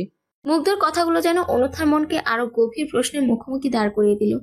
অনেক কথার মাঝে সে মুগ্ধর দৃঢ়তা আর সাহসিকতার পরিচয় নতুন করে দেখল। নিজেকে লুকিয়ে রাখার যে অদৃশ্য দেয়াল সে গড়ে তুলেছিল, সেটার সঠিকতা নিয়ে এবার তার মনে প্রশ্ন জাগতে লাগলো। মুগ্ধর সরল অথচ গভীর এই উপলব্ধি যেন অনুত্থার নিজেরই চাপা অনুভূতিগুলোর মুখোমুখি তাকে দাঁড় করিয়ে দিল। অনুত্থা এক পলক রুমে তাকায়। মুসাব ডিভানে হেলান দিয়ে বসে আছে। ওলে ল্যাপটপ নিয়ে ব্যস্তভাবে কিছু একটা কাজ করছে। তার ভ্রু কুঁচকে আছে, চোখের দৃষ্টিতে মনোযোগের ছাপ স্পষ্ট।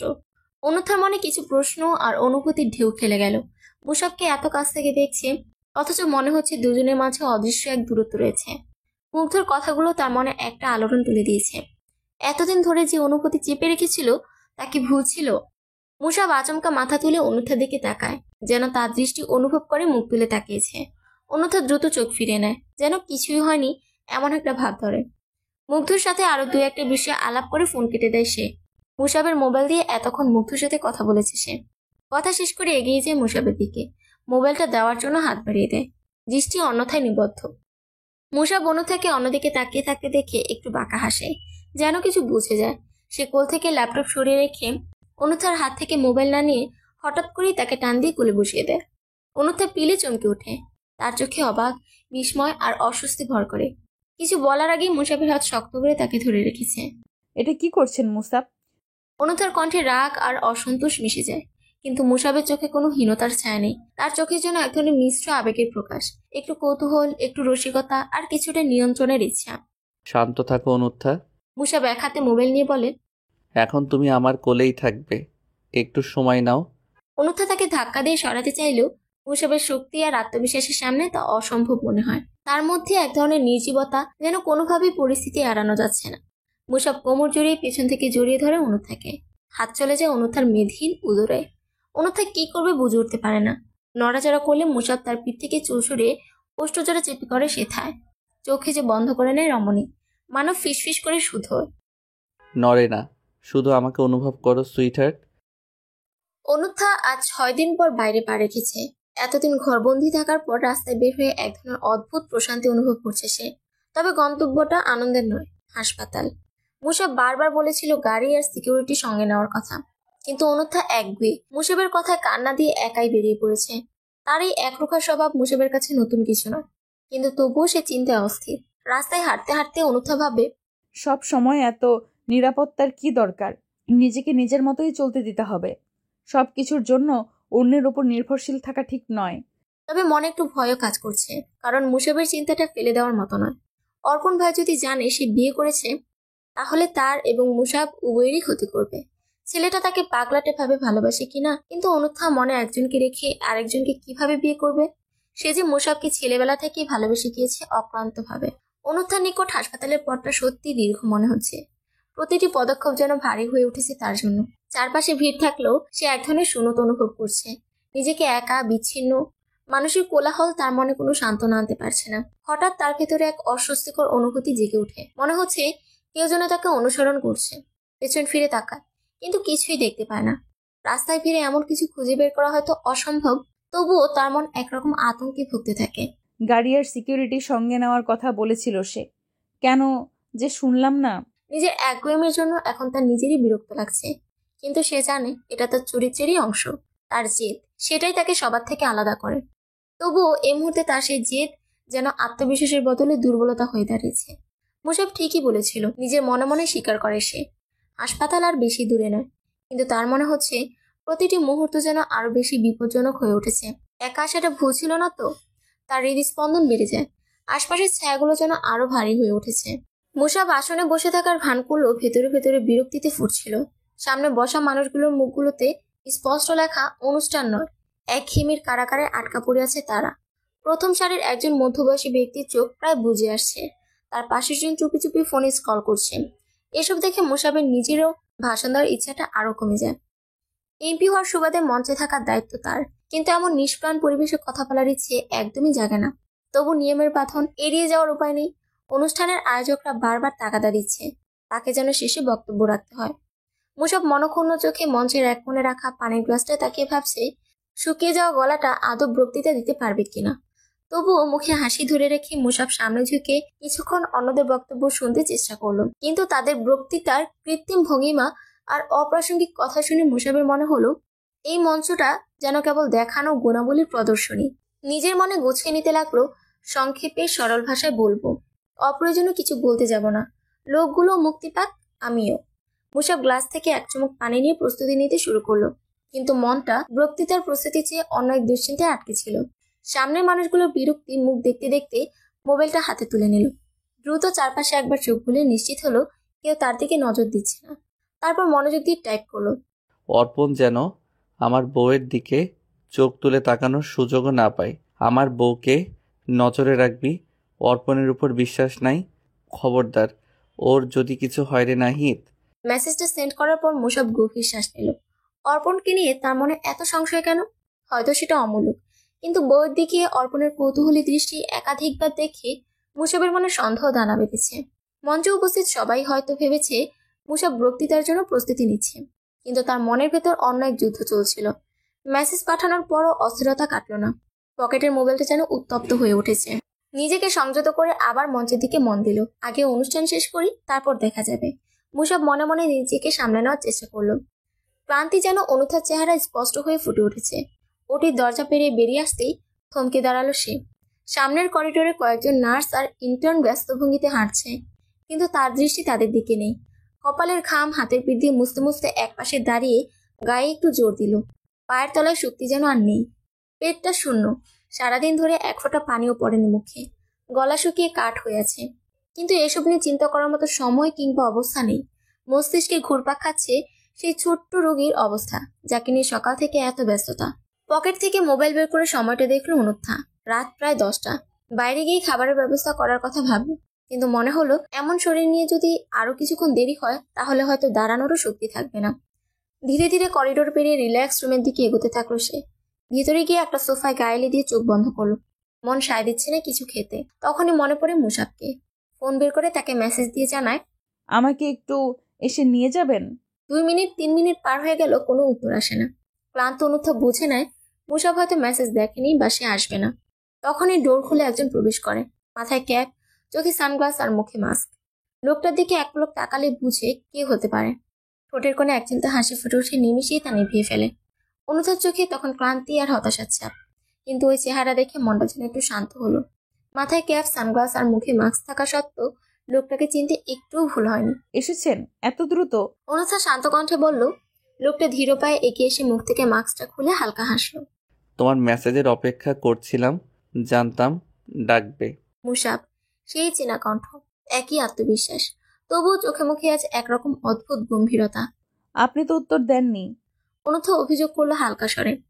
আমি আরো আগে এসেছি, গাড়িতে বসেছিলাম, সময় লাগছিল পৌঁছাতে, আর ভেবেছিলাম এসেই সরাসরি তোমাকে চমকে দেব। মুসাবের গলায় স্নিগ্ধতার মিশ্রণ। সে এগিয়ে এসে অনুথার ক্লান্ত মুখের দিকে তাকালো। চোখের নিচে ঘাড়ো কালি আর চুলগুলো এলোমেলো। অনুত্থা, তুমি ঠিক আছো তো? প্রশ্ন এক ধরনের মমতা। অনুথার সংক্ষেপে জবাব দেয়, কিন্তু চোখ নামিয়ে ফেলে। আসলে ঠিক থাকা আর না থাকার মাঝখানে কোথাও আটকে আছে তার অনুভূতি।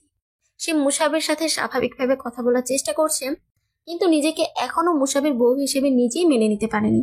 সবকিছুর বাধা যেন একটাই, মুসাব পলিটিক্স করে। মুসাব কিছু না বলে তার দিকে একটা খাবারের প্যাকেট এগিয়ে দিল। খাও, তারপর বাসায় গিয়ে বিশ্রাম নাও। নিজেকে এতটা ক্লান্ত করে ফেলা ঠিক নয়। অনুথা কিছুক্ষণ চুপচাপ তাকিয়ে থাকে মুসাবের দিকে।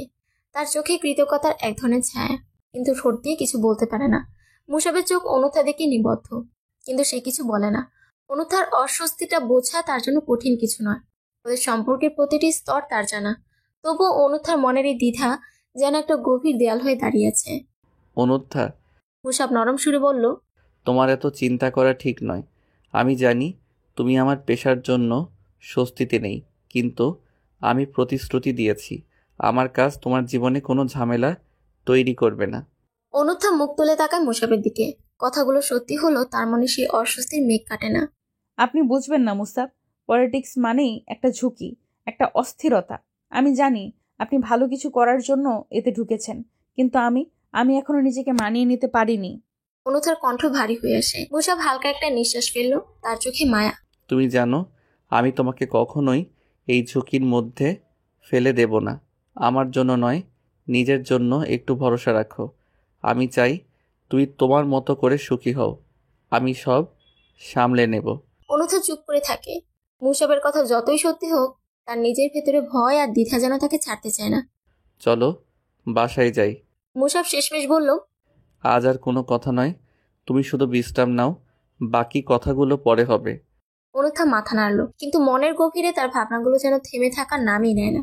মুসাবের সঙ্গী হয়ে চলল, তার মনের দেয়াল ভাঙতে এখনো অনেকটা সময় লাগবে। নক্ষত্রের আলোয় ভেজা রাত, ধীরলয়ে বয়ে চলা নদীর ঢেউয়ের মতো যেন তাদের গল্প আজ স্থির হয়ে এসেছে। মেধার চোখে যেন এক অদ্ভুত শূন্যতা। ফোনের স্ক্রিনে ভেসে থাকা মুগ্ধর ক্লান্ত মুখটা বারবার ওকে টেনে নিচ্ছিল নিজের মধ্যে। লোকটা হাজার হাজার মাইল দূরে, কিন্তু মেধার মনে হচ্ছিল মুগ্ধ যেন ঠিক পাশেই আছে। ওর নিঃশ্বাসের গতি শুনতে পাচ্ছে, ক্লান্ত শরীরের ভার বুঝতে পারছে। মুগ্ধের মাথা পড়ার টেবিলের ওপর এলিয়ে আছে, অগোছলে চুল, খোলা বইয়ের পাশে জড়িয়ে থাকা কলম, সবকিছুতেই মেধার চোখ আটকে যাচ্ছে। বারবার মনে হচ্ছে যদি একটুখানি ছুতে পারত, কিন্তু বাস্তবের দূরত্ব সেই চাওয়াটাকে শুধু কষ্টের পরত দিয়ে যাচ্ছে। মেধা নিঃশব্দে ফিসফিস করে বলল, তুমি জানো না, কিন্তু তুমি আমার সবচেয়ে কাছের মানুষ। ওদের বিয়েটা যেন হুট করে হয়ে গেল। মুগ্ধের যাওয়ার ঠিক আগের দিন অনুথার পরিকল্পনায় মুসাবের সহযোগিতায় মেধাকে জোর করে নিয়ে আসা হয়েছিল বিয়ের আসরে। মেধা তখন পুরোপুরি কিংকর্তব্য বিমূঢ়। মুগ্ধর সেই চাপা অথচ দৃঢ় কণ্ঠস্বর এখনো ওর কানে বাজে। বিয়ে করতেই হবে মেধা, কোনো বিকল্প নেই। মেধা তখন ঠিক বুঝে উঠতে পারেনি কেন মুগ্ধ এমন সিদ্ধান্ত নিল। তার নিজের তো কেবল একটা স্বাভাবিক জীবন চাওয়া, যেখানে মুগ্ধ তার বন্ধু হয়েই থাকবে। কিন্তু বিয়ের পর সে বন্ধুত্ব যেন অন্যরূপ নিল। মুগ্ধ কিছু না বলেও বুঝিয়ে দিয়েছিল সে মেধাকে নিয়ে ভবিষ্যতের ছবি এঁকেছিল অনেক আগে থেকেই। আজ 1 মাস হলো বিয়ে হয়েছে। মুগ্ধ এখন অস্ট্রেলিয়ায়, কাজের চাপে ব্যস্ত। মেধার সঙ্গে তার যোগাযোগ হয় ভিডিও কলে, মাঝে মাঝে টেক্সটে, কিন্তু কথাগুলো যেন কোথাও জমে থাকে। মুগ্ধর অভাব শুধু জায়গাটুকু ফাঁকা করে যায় না, মেধার মনে এক ধরনের শূন্যতার অনুভূতি তৈরি করে। অনুথা আর মুসাব অবশ্য আগেই জানতো মুগ্ধর এই সিদ্ধান্তের কথা।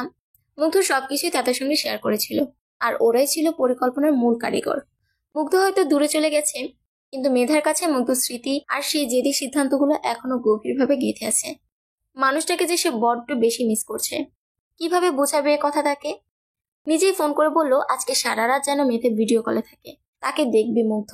অথচ দেখো, লোকটা নিজেই ঘুমিয়ে আছে।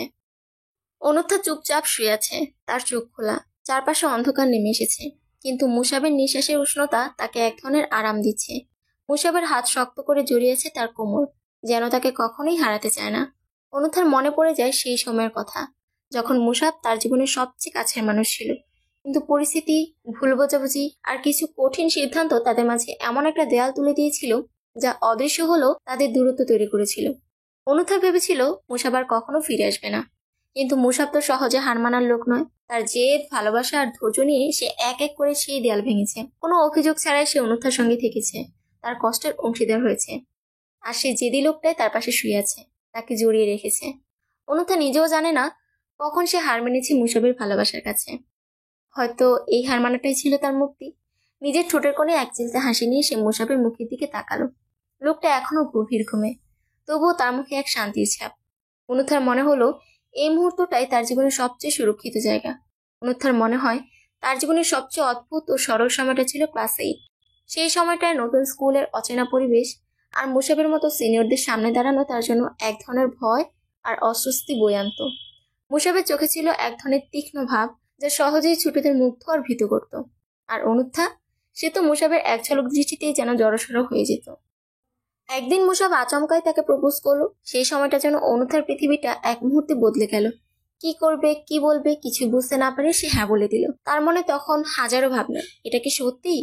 সিনিয়র ভাইয়ের প্রস্তাব কি সিরিয়াস? কিন্তু পরদিনই মুসাব নিজে এসে জানালো, ওটা আসলে একটা ডেয়ার ছিল, তুমি সিরিয়াসলি নিও না। অনুথার ভেতরে যেন ঝড় উঠলো, কিন্তু সেটা কষ্টের নয়, বরং অদ্ভুত এক আবেগের। মুসাবের সরল স্বীকারোক্তি তাকে বিস্মিত করলো। সাধারণত কেউ এরকম স্বীকার করে না, আর এখানেই মুসাব তার মনে একটা বিশেষ জায়গা তৈরি করে ফেললো। সেদিন থেকে মুসাবকে অনুথা অন্যভাবে দেখতে শুরু করলো। ভয় আস্তে আস্তে বদলে গেল এক ধরনের মুগ্ধতায়। যত সময় গেল তার মনের গভীরে মুসাব যেন শিকড় গাড়ল। আজ এতগুলো বছর পরও সেই অনুভূতি এক বিন্দু ম্লান হয়নি, বরং সময়ের সঙ্গে তা আরো গভীর আর দৃঢ় হয়েছে। অনুথা জানে তার জীবনের অনেক কিছু বদলেছে, কিন্তু মুসাবের জন্য এই ভালোবাসা, এই একতরফা আবেগটা কোনোদিন হারিয়ে যায়নি। মুসাব হয়তো তখন বুঝতে পারেনি, কিন্তু অনুথা জানতো তার মনের দরজায় মুসাবের নাম চিরকালই লেখা থাকবে। অনুথা বহুবার ভেবেছে মুসাবের আচরণ নিয়ে। ক্লাস 8-এ সেই ঘটনার পর থেকে যতদিন পেরিয়েছে, মুসাব যেন ধীরে ধীরে আরো কাছের হয়ে উঠেছে।